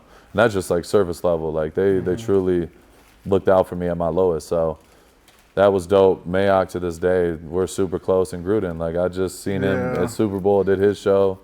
I need to get him on here. Oh, you got to, and he'll do it 100%. Yeah. But Gruden, bro. I would not be here without him. Both of those guys. So they're family for life. Even Rich Bisaccia, he just texted me before this. That's my guy. I still talk to Rich. Come on, bro. Marinelli's the same way. We text and call all the time. Like those dudes changed my life in all the best ways. So yeah, that's family, bro. Let's just go a little deeper. Like obviously Gruden first year was there. How I can explain it. When Gruden got there and Mike was there, it made it fun to come to work. Hell yeah. You know what I mean? It made you feel like shit, you was the baddest motherfucker out there. So to just be to be able to go out there and play for Gruden and the staff we had, and we were so close as a team, as a unit, when he was there, and that year that, we obviously made it to the playoffs, but it was a lot going on. It was a lot of stuff popped up during the season. Yeah. That's for sure. How would you say we were so able to stay focused and connected and finish out that year the way we finished it out? That was the greatest year of football I've ever had in my life to this day. No. I've been fiending and searching for that ever since. And you probably say the same thing. Like, I truly can't even explain it. You just had to be there. Every single day was like the dopest. Every day was the dopest day. Like, it got better and better and better. And like, it's a credit to all the coaches. It's a credit to the players, the guys in that locker room, the wait staff. Like, everybody just was on one wavelength. And all the shit that was going on and all the doubters, all the hate, all the negativity, like I feel like it just brought everybody closer. Yeah. And we were just a unit, no matter what. Like, I remember, like, when it started, we were 6 and 7, we just got murdered by the Chiefs. And we had a choice. Like, it was either, fuck it, it's done, everyone's going to get fired after the year, start from scratch, or like, you remember when Marinelli walked in there and he's like, listen, we're going to win these last 4 games. Yeah. Everyone is all in. If we do this, we will win every single game. And it starts, and I remember that meeting so vividly, and I was like, I believe him. I don't know why. I don't know what it was. But we, like, our room especially, like, we were the engine behind that shit. Man. I'm not just saying that because we're the D-line. Like, that is a fact. And I've watched those games, bro, recently. I just watched Cleveland, that Cleveland game. We went on the road and beat them in Cleveland. Yeah. And that was, like, the start of it. And we went there, and, bro, we were punching them in the mouth, bro. Punching them in the mouth. And then it was, who was after Cleveland? It was Denver. It was Denver. Then we went to Indy, and then we played the game at home versus the Chargers. And it was just like, we were so in sync. I remember going into that Chargers game, and I remember the day before, like, it seemed like it would be the most stressful moment in the world. Like, this is our chance. It was like, Rich is like, we're winning this game. Yeah. We're winning. I had zero. I knew in my brain there's 0% chance we were losing that game. I didn't know how it was gonna look. Yeah. But like, that's just where our level was. And so like, I've been chasing that ever since, bro. And that's been the most stressful part. And like, the competitor in me, like, all the individual success is great, but like, bro, winning fucking cures everything. Yeah. And that's what I want to do more than anything, is fucking win, bro. So yeah, like, a part of my loyalty to the Raiders too is like getting back to that and being consistent with it. But also, like, I would never be okay if I left and then they start winning. Like, I don't care if I win a Super Bowl somewhere else. It would still not feel the same unless it was here. So yeah, bro, that shit was different. Yeah. That was different. Best year of my life, bro. I ain't gonna lie, that year, and I would say my 2 years with Dallas was by far like the most fun I'd had. Yeah. Being in the league for 12 years. Like, when you get a bond like that with like your brothers, and also a bond like that with the coaching staff and everybody in the building, that's hard, you know what I mean? And you see teams that win the Super Bowl, like the Chiefs, Philly, that's what it takes. Yeah. You know what I mean? And sometimes when you get new guys to come in, it's kind of hard to kind of, mesh and get everything rolling. Yeah. Every NFL season, it's always up for grab, even though you got, your good teams. But that's something that's just, you just can't like put that together. You know, that takes some time. Bro, you can't describe it.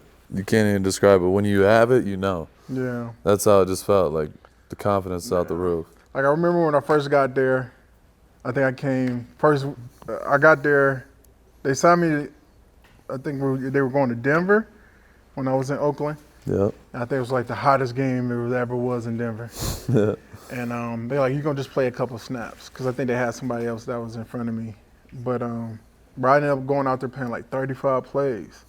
Those old times in Oakland, bro, the staff, like, can you just talk a little bit about that, like how it was? Bro, like I said, like the Marinellis, the Rich Bisaccias, the Grudens. But they wasn't there until we got to Vegas. So that first year in Oakland. Yeah, but they were, my rookie year in Oakland, they were there. Yeah. They were there. But, yeah, bro, I can't even describe. Like, those guys they shaped me into being a fucking man, like a big part of that. Like, those guys are old school as they come. And as a rookie, like, you don't know what to expect going into the league. Yeah, you don't know. You're just going. You're just like trying to figure everything out on the run. And I remember PG, he was our D coordinator, Paul Gunther. Dude's hilarious. But he really, like, I give him a lot of credit because I didn't, like, when you talk about the confidence part, like, I feel like that's the biggest wall, like, you got to get over, like, being a young player.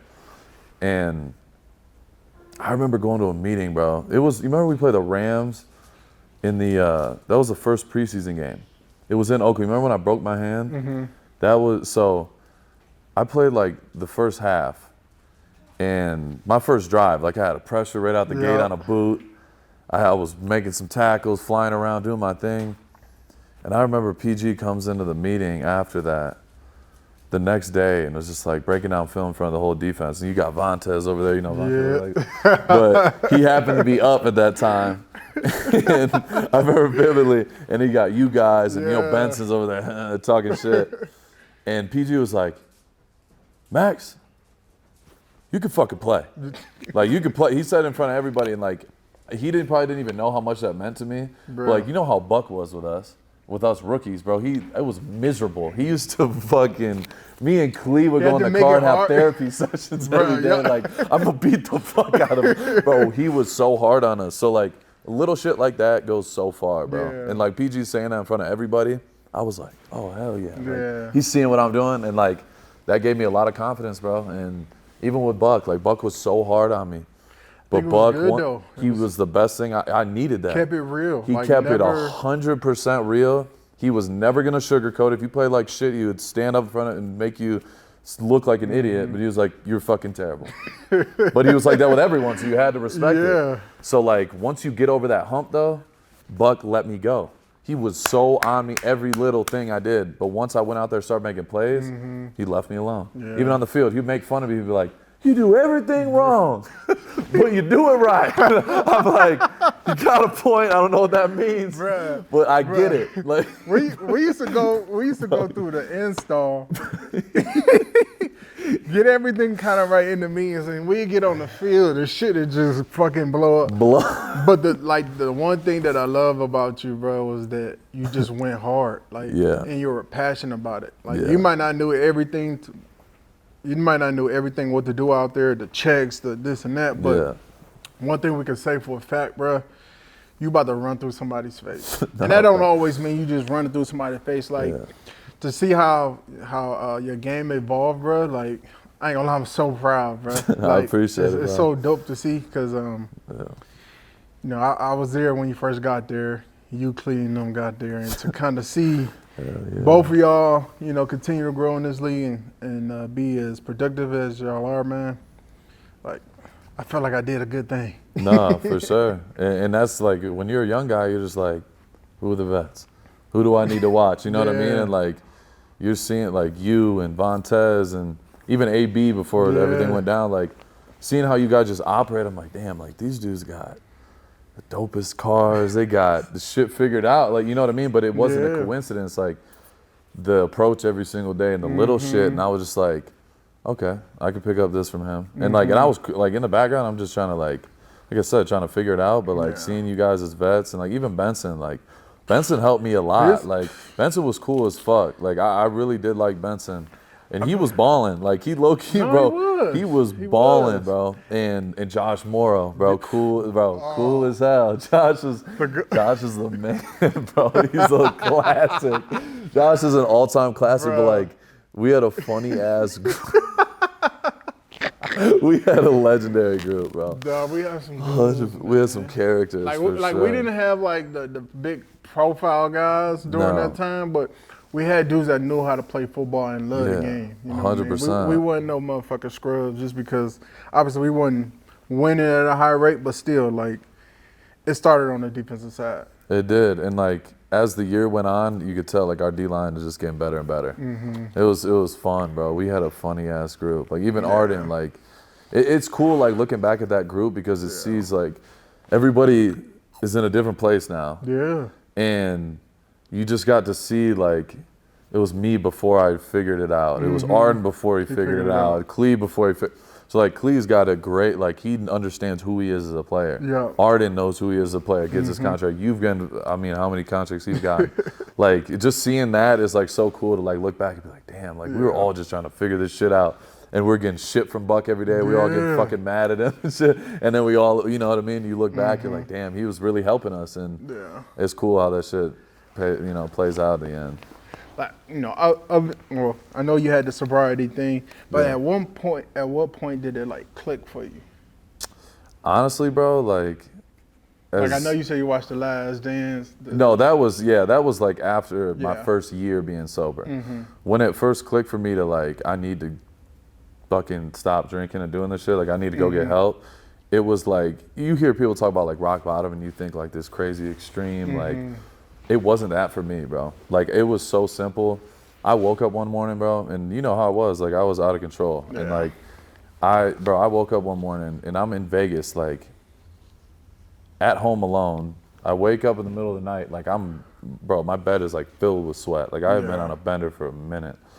And I got up and I looked myself in the mirror, bro, like just to get up and like wash my face, whatever. Like I didn't even recognize, I know I've said this before, but like I legitimately like didn't recognize who the fuck I was looking at in the mirror, bro. Like I was like embarrassed to look at myself. Yeah. And when that happened, I was like, what the fuck am I doing in my life? Yeah. Like what the fuck am I doing? Why am I doing this? What is the core root? Why the fuck am I doing this? And that was like when I felt like I had no control of my life, you know what I mean? Like that was when I was like, this is not gonna last. Like I'm literally gonna drink myself to death, or I'm gonna get in trouble and fuck my whole life. Like everything I fought for, like I'm gonna fuck it up. Yeah. So yeah, that was it. Like I got on the phone, called Rach, and at that time me and Rach were broken up. Like I broke up with her. Like she left my ass. She went all the way back to Florida. Like I called Rachel, I called my agent, I'm like, I need help. Like I need to go to a facility and get right.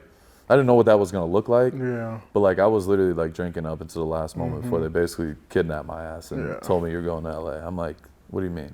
Like I thought I was maybe gonna get in a facility like in Vegas. Like I'm trying to, go back and forth with him. He's like, fuck no, you're getting in the car with me and we're gonna go to this place. And that was the best thing ever happened to me, bro. That shit changed my life and I wouldn't be here without it, bro. It's been over 5 years now, so it's crazy, bro. Crazy. Now you the face of Las Vegas, man. It's wild. Like wild.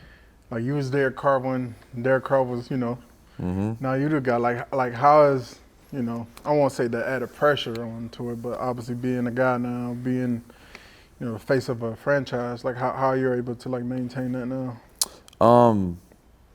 I mean, I feel like all the things in my life that I had to go through, like, led up to, they happened for a reason. You know what I mean? Like, me getting my shit together and figuring out how, like, the sobriety route, the just life in general, like, figuring out what is the best version of me. Like, that's what I'm seeking all the time. And, like, just because I'm sober doesn't mean I'm perfect. You know what I mean? Like, that's an added pressure. Like, that's my everyday pressure. It's like, no, it's like everyone from the outside world, like, expects you, oh, you get sober, that means you're a completely different human, you're changed and cured. Like, no, like, this shit's an everyday battle.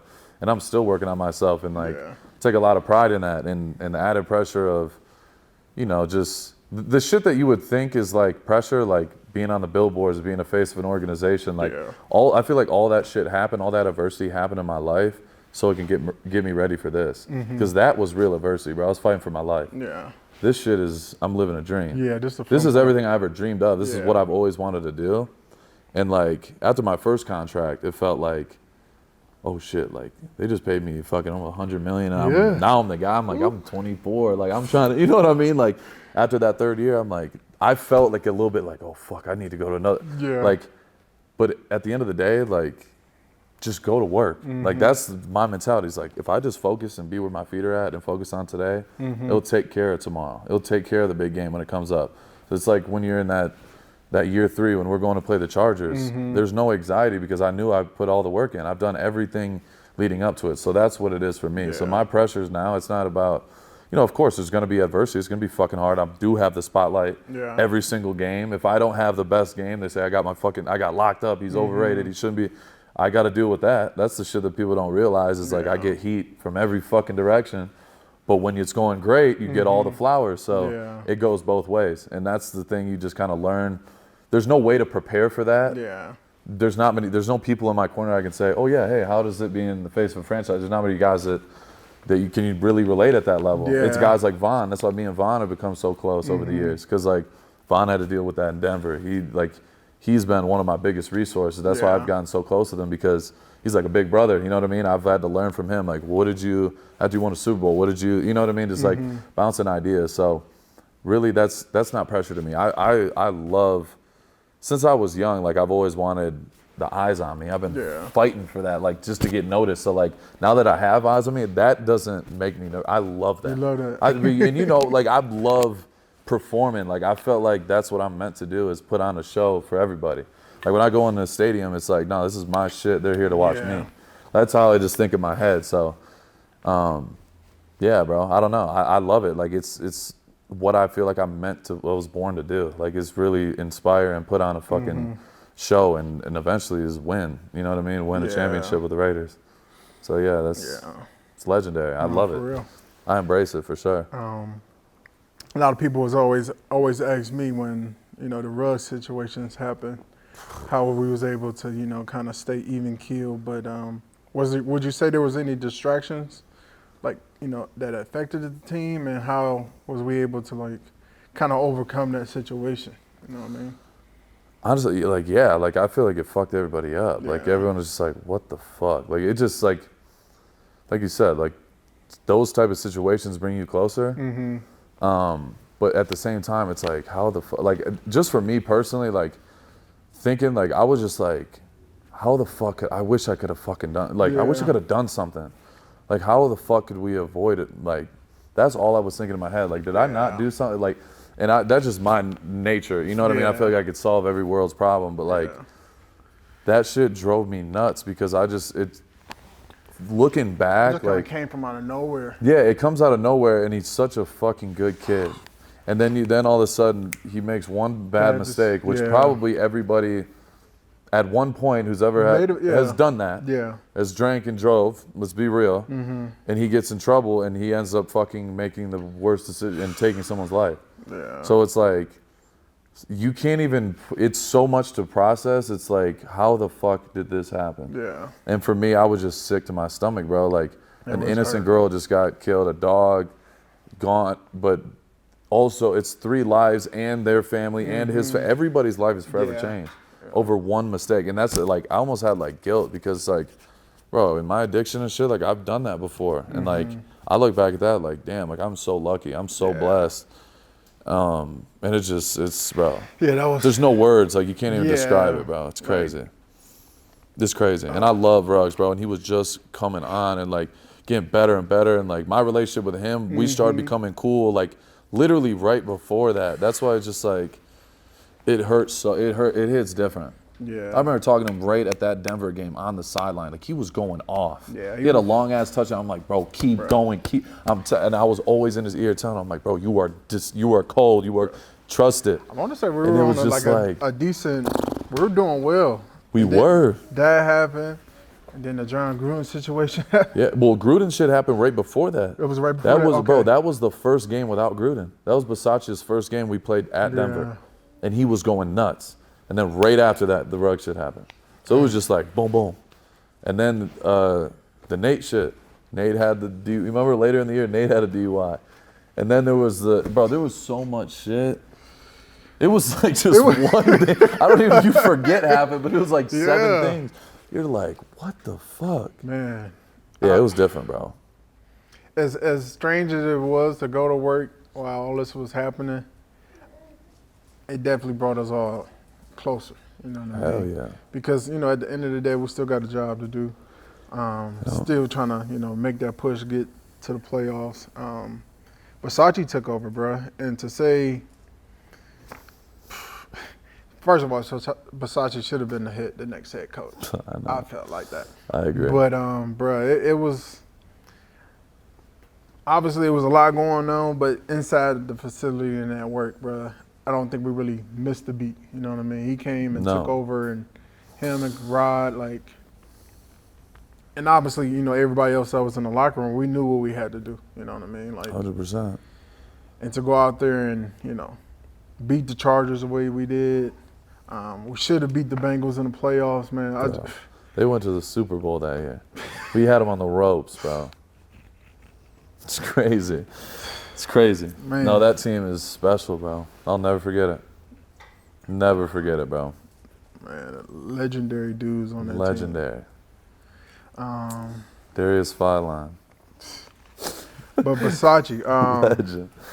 Is it safe to say he left a strong mark on you? Oh, absolutely.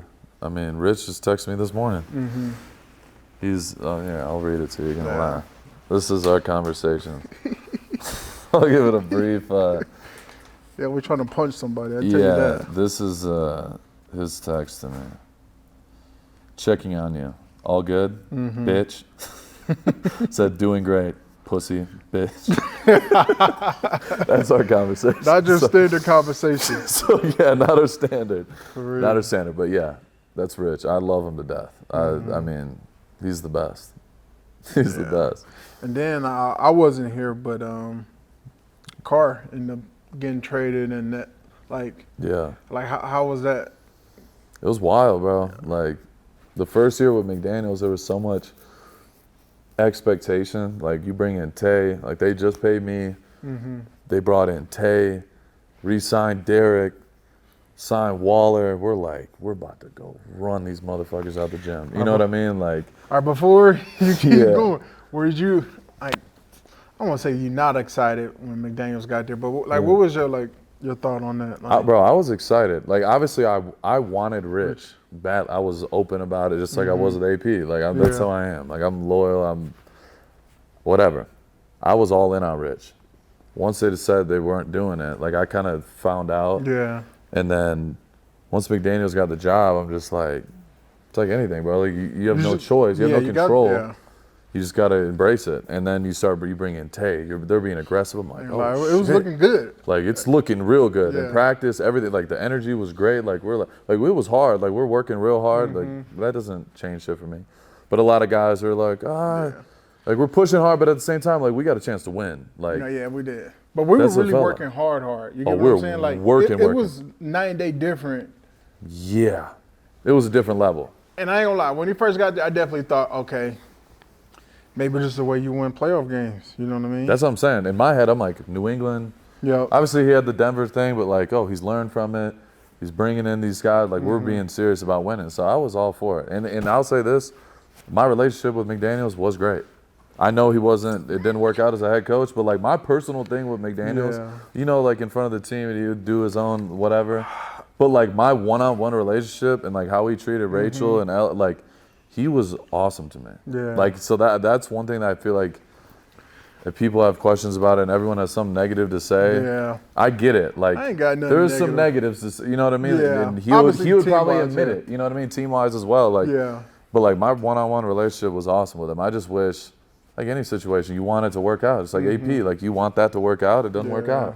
You can't, I mean, there's no perfect formula. So, yeah, it's just unfortunate, bro.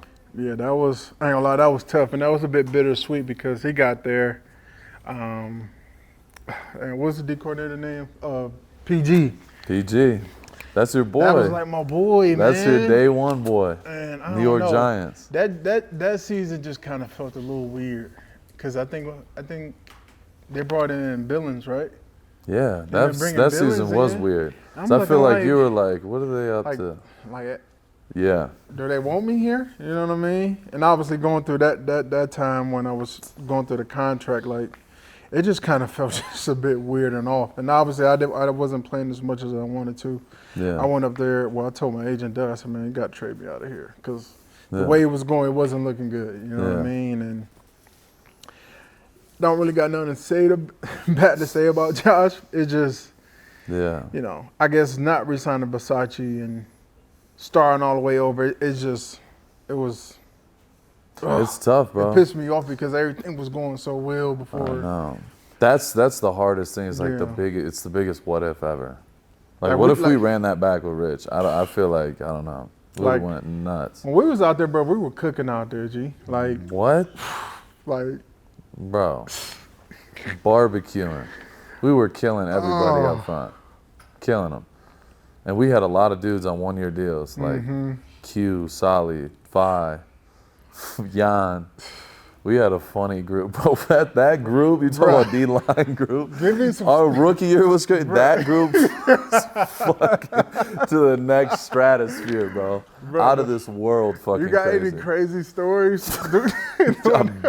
Stories I can't tell, bro. Bro, do you remember? I got one story that would fucking break the internet. Bro, I could never even say it, but it was all time. When what's his name? Dude tried to fight me.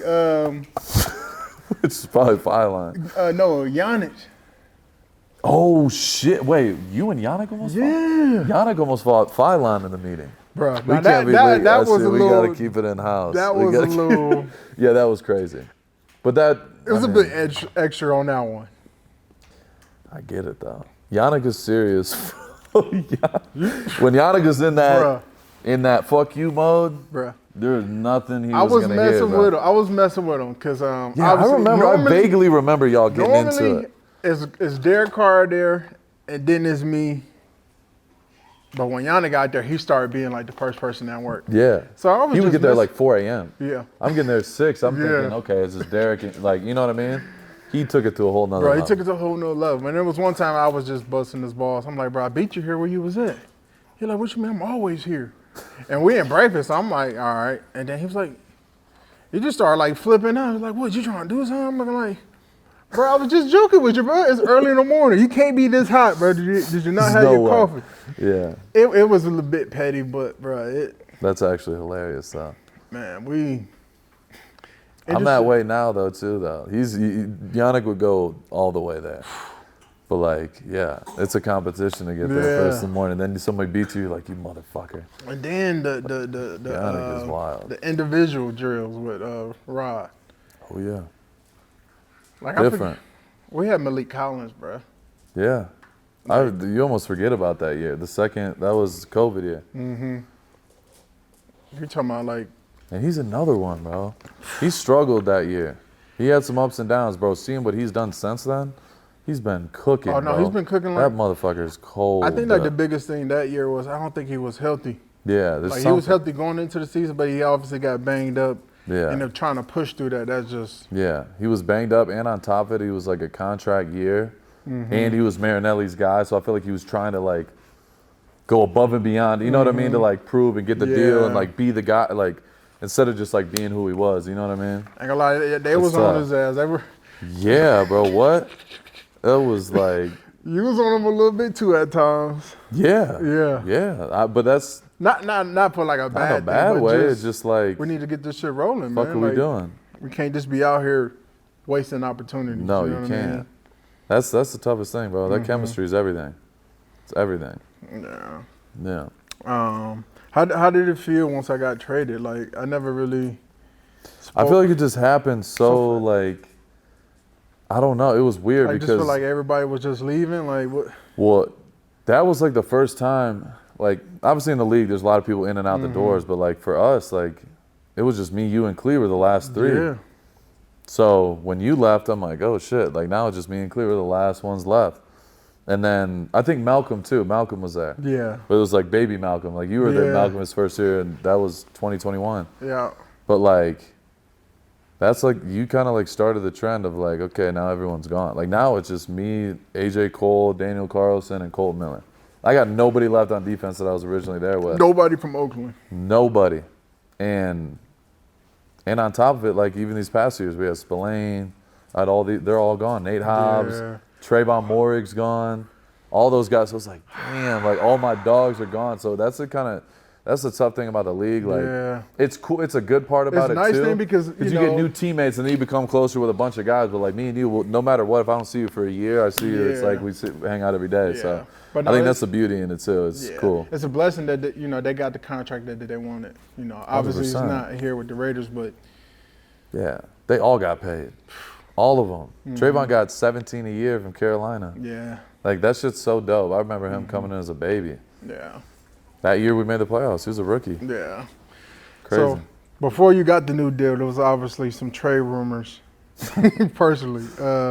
What was, like, the most important thing for you to, like, want to stay with the Raiders and not pursue, like, that trade? Like, what was, like, frustrating you? You know what I mean? I think just, like, the uncertainty about it. Like, when they fired AP, it was like, here we go again. You know what I mean? And like, this is the first time I really have a opportunity to kind of test the waters, kind of see what's out there.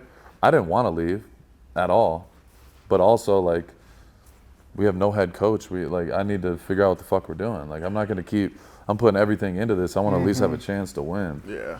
So I was like, yeah, of course I had thoughts and things like that and ideas, but once it really came down to it, like they hired Pete, they hired Spytek as the GM. Like, I've gotten a chance to sit down with him, even Tom, Tom Brady, like had this chance to talk with him a ton and like, this is what we're doing, this is how we're gonna build it, this is what's gonna be, blah, blah, like breaking it down to a science, like this is what we're gonna do and this is how we're gonna win. Yeah. And I was like, I'm all for it. So once the contract negotiations started, I was like, my mind, like I'm trying to come back no matter what. Like, so if they come with some disrespectful ass shit, then I'm gonna have a problem. You know what I mean? But like, I wasn't expecting that. Like, I was honestly like going into it, I'm like, they can't. You know what I mean? Like, they're not dumb. Like, they just got hired. They're not. Why would they want to? You know what I mean? I know they don't want to trade me. Like, just let's get to a point where we're both happy. And that's like, they came out the gates ready to rock. So I'm like, okay, like we're having a real conversation. We're not sitting here bullshitting back and forth. Like, I'm trying to get it done. Y'all are trying to get it done. I'm not stupid. Yeah. Y'all don't want to wait till camp to get my deal done. I know that. So I got that in my favor.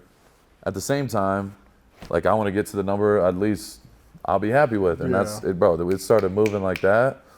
And I was like, okay, I can do this. Yeah. And I was good. Like, I don't need to hold out just so I can say at the end after, whatever, Micah, Miles, like, okay, if I'm not number one, the highest paid by the season. Either way, somebody else is going to always be kind of. You're always going to get jumped regardless. Yeah. So it's the fact that I got to make history, which was awesome. Yeah. At that time, it didn't last very long. But it doesn't matter. You know what I mean? I'm making fucking fuck you money. You know what I mean? It's like, that's what it's about. So if I can't live off of that, then something's fucked up with me. You know what I mean? So I wanted to be here. Yeah. It went great. They were amazing. Pete, he's been awesome so far. So everything worked out the way it was supposed to. So I'm fired up. So when you heard about Tom Brady becoming a part owner of the team, did that give you some confidence and like, well, they definitely want to get this in order and figure this thing out?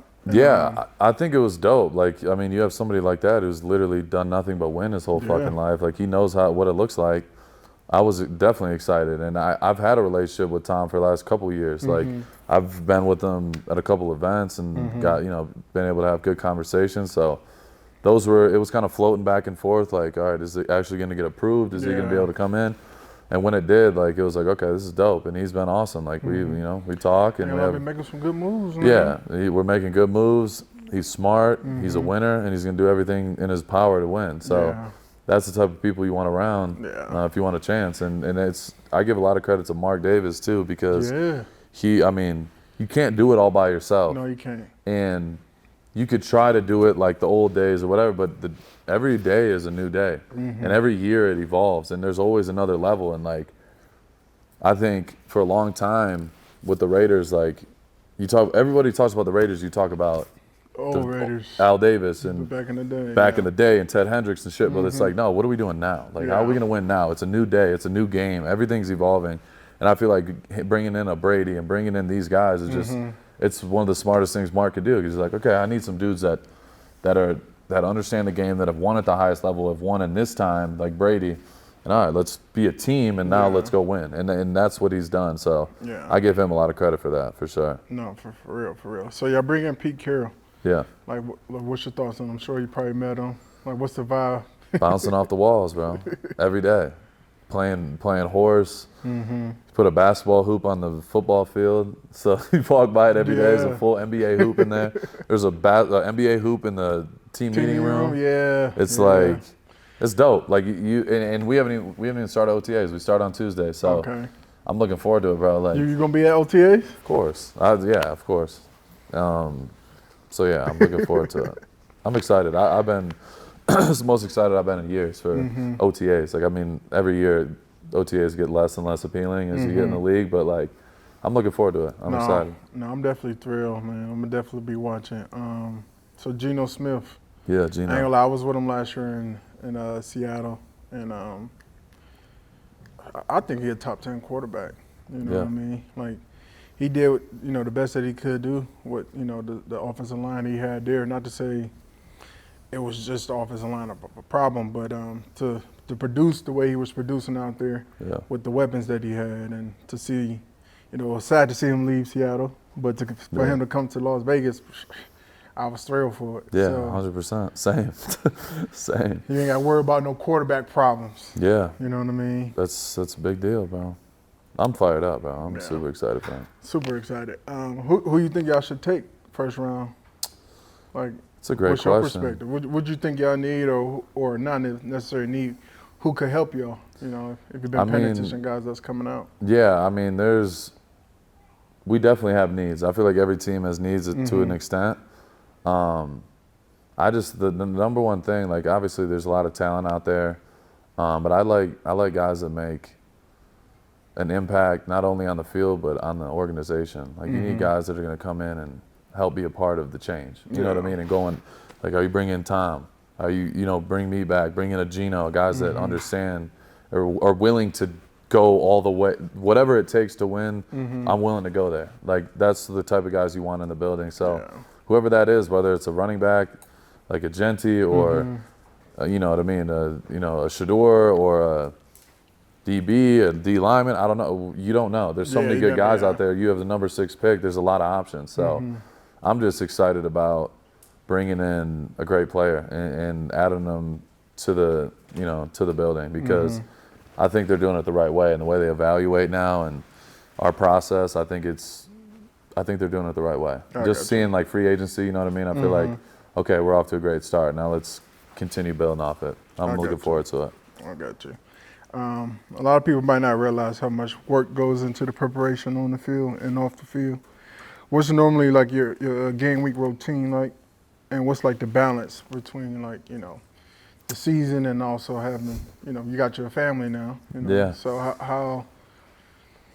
Yeah, bro. Honestly, like, it sounds like twisted a little bit, but it's just the reality. Like, there really is no balance. Like, if you're trying to play at the highest level and be the best you could possibly be, like, there has to be sacrifice. And, like, Rachel understands that. And or especially early in my career, like, we didn't have a common ground and a common understanding, like, it's not that we didn't have an understanding, it's just, like, the commitment. Like, listen, Rach, I'm going to be gone from sun up to sundown every day. I know it's going to be hard. I know you're going to have to take on more of the burden. Like, this is what it is, but this is what I'm trying to do with my career and my life. So by the time I'm done, we can go on any vacation and do everything we want to do. Like, but until then, like, you're going to have to carry a lot of weight. Just like I got to carry a lot of weight. Like, it goes both ways. So, yeah, it's hard, bro. There's no balance. And, like, it's just reality. It's hard. Of course, I want to spend more time at home, be with my daughter all day and do all that. But, like, I live one life too, you know what I mean? And I want to maximize my life and maximize my career and have my daughter see that. I think that's the dopest thing, like, seeing, like, it's the funniest little shit, but, like, I'm at home stretching every single night, 365, and she is right there next to me trying to do my stretches with me now. And like even meal prep, like my daughter's 2 years old, she's on full meal prep. She can run all day. Like you talk about motor, she's got a different motor. Like, bro, so like kids, I know kids' motors are like unbelievable, unlimited. There's no getting tired. No, like my daughter. So yeah, she's a ball of energy. I ain't gonna lie. The best feeling is walking through the door and she running to you. Bro, there's nothing better. Yeah, it changes your whole perspective. So yeah, like to answer your question, like I can't.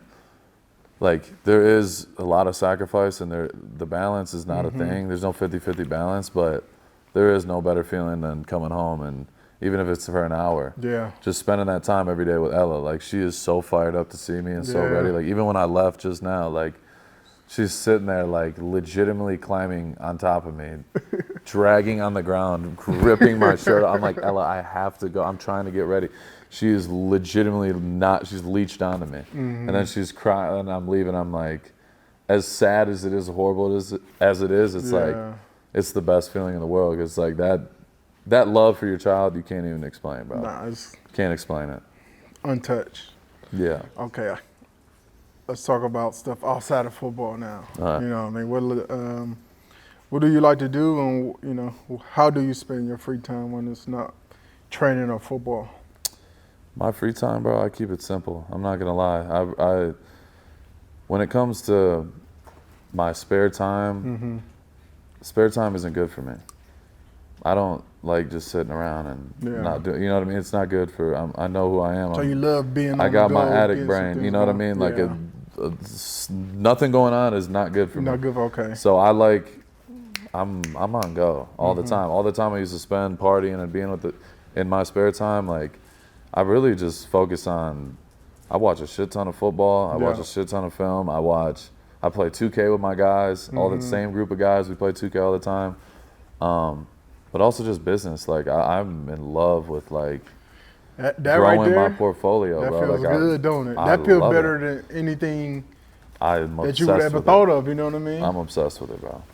Every day I'm talking. It's like to my a guys. different hunger right there. 100%. And there's a lot of people that have done it the right way, and a lot of people have done it the wrong way. Yeah. And for me, it's like it's a different challenge. It's different to me, but the people I got in my corner are heavy hitters, bro. And I've learned so much over the years. It's honestly one of the dopest things. I love it. You talk about heavy hitters. You close friends with Dana White. Yeah. Be going to the UFC fights. Like, hell yeah. Like, how was that? Like, how would you compare it to like boxing? Because I haven't been to a UFC fight yet, but boxing is just. Yeah, bro. You need to go to a UFC event. Have to. I've been to both. I've been boxing. I've been UFC. UFC is my favorite. And I'm obsessed with sports. But yeah, Dana's my guy, bro. I love Dana. Like we became real close over the years, and I've traveled with him. We've gone. I mean, sat at the tables and watched him win and lose millions of dollars, all that shit. But he just honestly. Talk about business, like we got into Slate Milk together. He's the one who introduced me to those guys. You see it on like the pillars on the UFC octagons. Like we got into that together, and then me and Dana just became closer and closer. And it's just he's a killer, bro. Like he's a winner. He's a fucking hustler. When I think I'm working hard, I look at a guy like him, bro. He's in his 50s. He travels all around the world all the time, business meeting. And it makes me want to go even harder. I'm like, okay, if he can do this at this age, like, because people look at me in the building, they're like, you're fucking crazy. You're here all fucking day. It's January. I'm there. It's for 9 hours a day. Like, go home. I'm like, fuck no. There's always somebody working harder. You know what I mean? So like, a guy like him, having him around, and like just when your circle is filled with guys like that, like you're all just trying to outwork each other, and you're just getting better, and you don't even realize it. So yeah, I love Dana. Would you ever consider, once football's done, stepping into the ring? Yeah. UFC ring? I would consider it. I don't know if I will. Yeah. Just depends where my heart and body and mental is at that point.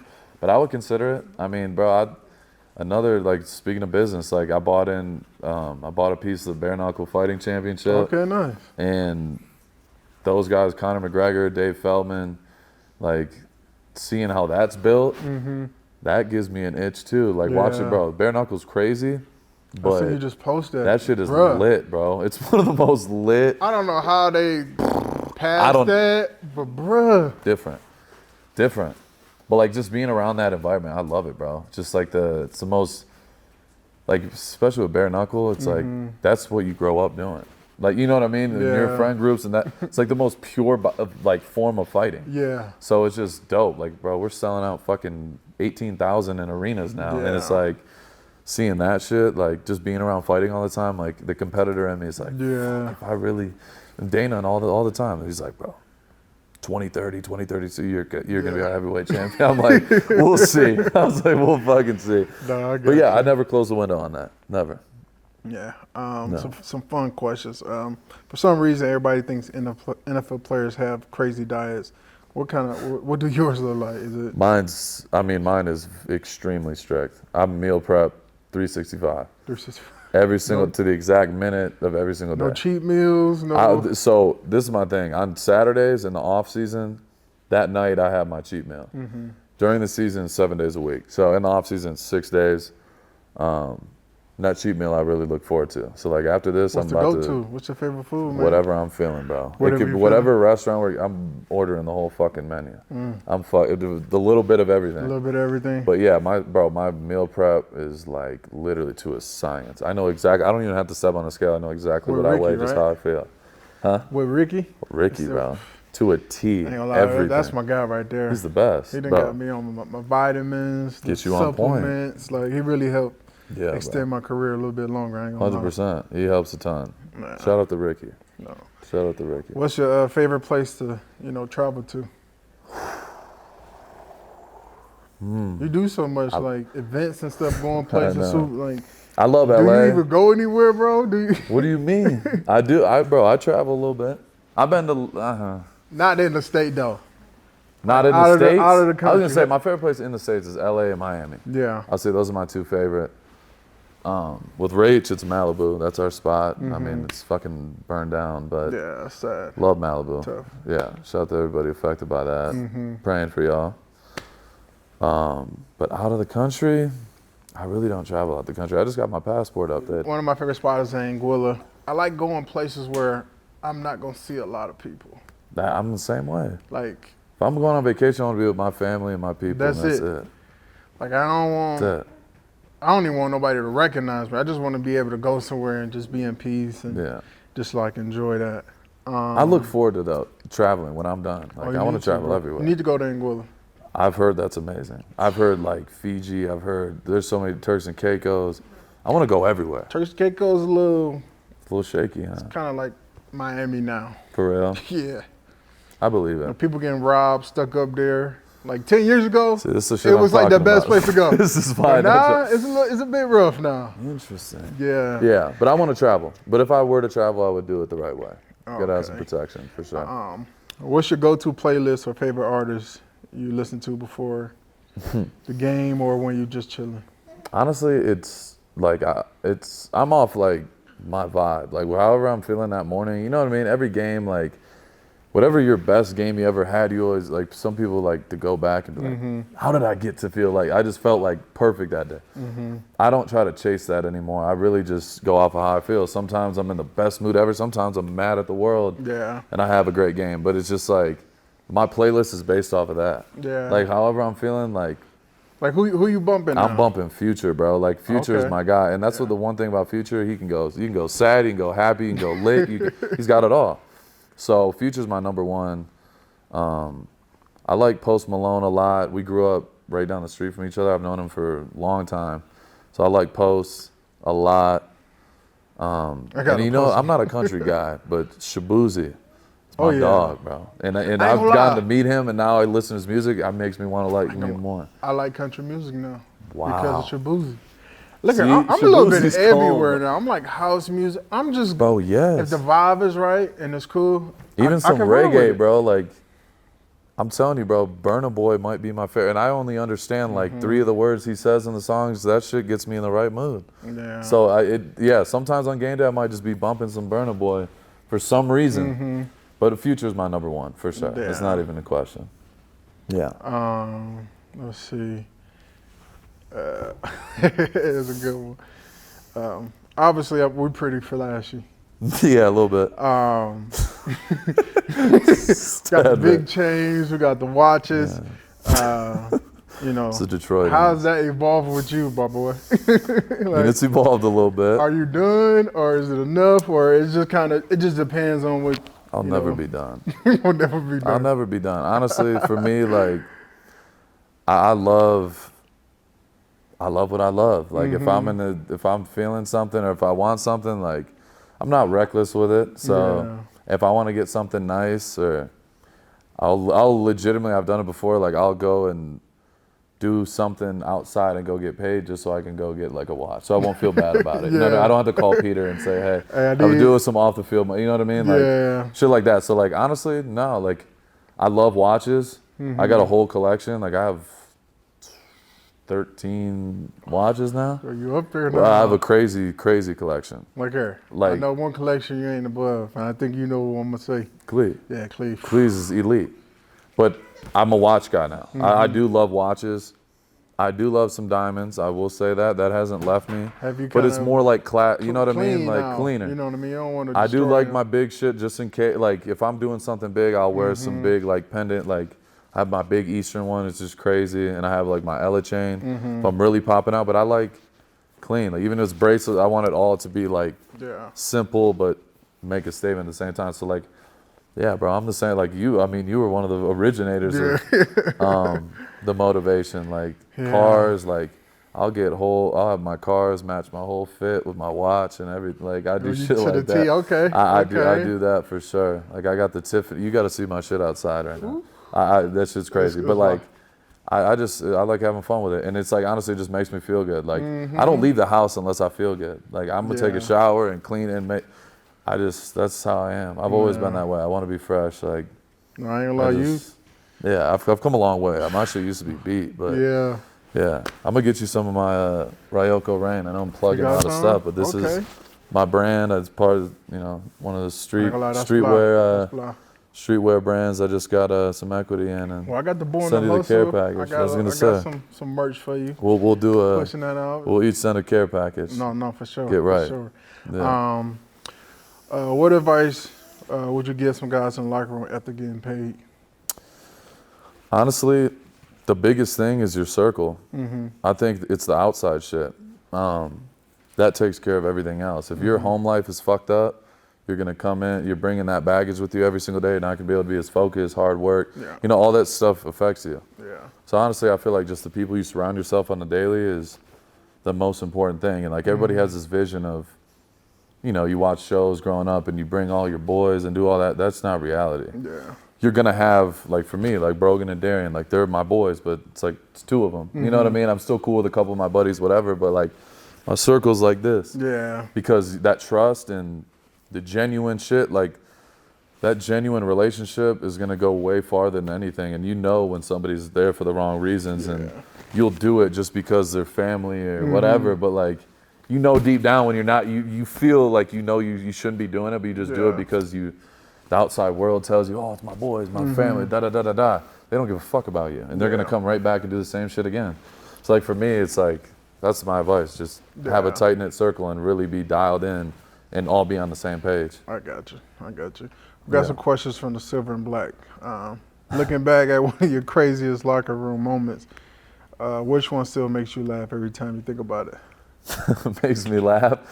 Probably the funniest one, honestly, like, when AP took over as a head coach, like the whole locker room completely changed. Like, 'cause it was very, like, militant with McDaniels. You know how it was. So, like, when he left, it was like, oh my God, everyone was like free. Relax. That's how they felt. Yeah. So, like, in the locker room, like, those post games, like, smoking cigars and lighting the shit up. I'm looking like, damn, they smoking cigars after every game. Every game. That shit was fun, though. It felt like college again. You know what I mean? Like, it was just, like, free for all. And we did have fun, and we were balling. Like, we were kicking ass, bro. It just didn't translate over time. But those were some of the most fun moments. I think, any moments like that with your teammates, they're the best, bro, after a big one. From the Samoan Raider, What's up, Oos? That's my guy. Love that dude. Is it true you used to make rap mixtapes with Post Malone in high school? And when are we getting that Darren Waller times Maxx collab? Yes.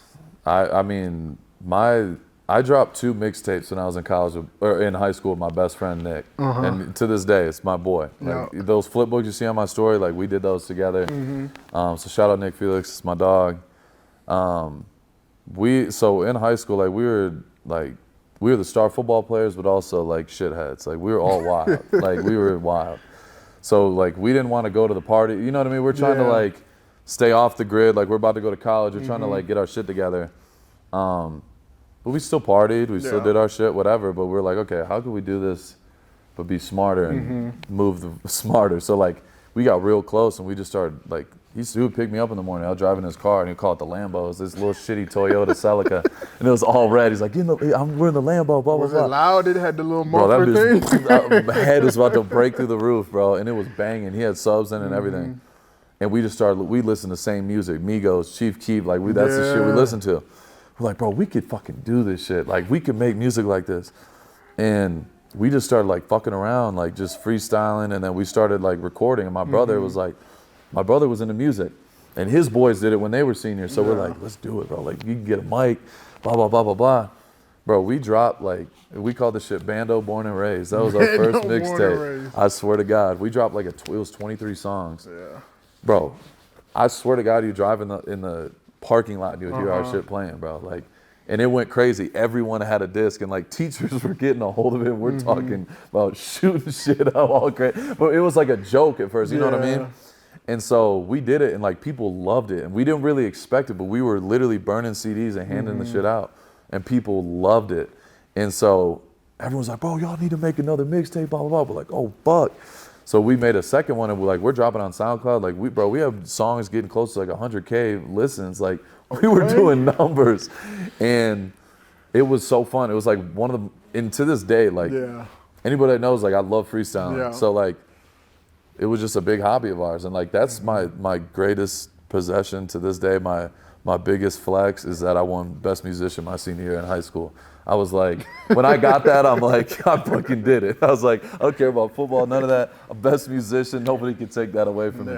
So but Post, to answer that other part, Post went to our rival high school. So like all his mutual friends are like friends of my friends. So he was dropping music and shit, and he was just like one of us. Like we were like competition almost. But he made, on the second mixtape we dropped, he made like 4 of the beats on that mixtape. He used to make a lot of beats, and he was like rapping back then, like hardcore. Like he didn't sound bro, I have mixtapes of him. Shit, bro, you wouldn't even know. I need to hear those. Bro, like, I'm telling you shit that nobody has. And so we were cool back then, and so he helped us with beats and shit like that, and then, I mean, over the years, like I was just on FaceTime with him a couple weeks ago. Like it's seeing where he went, and he grew up right down the street from me. So it's like cool. We got back in contact, and that's dope. He's killing it in his lane, and it's crazy. That's a blessing. That's a blessing. Yeah.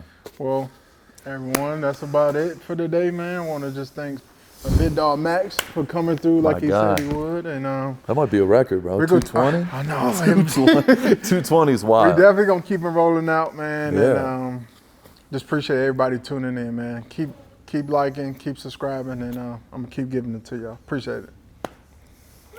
Boom. Boom. Thank you guys. Is this the longest one we ever did? 220?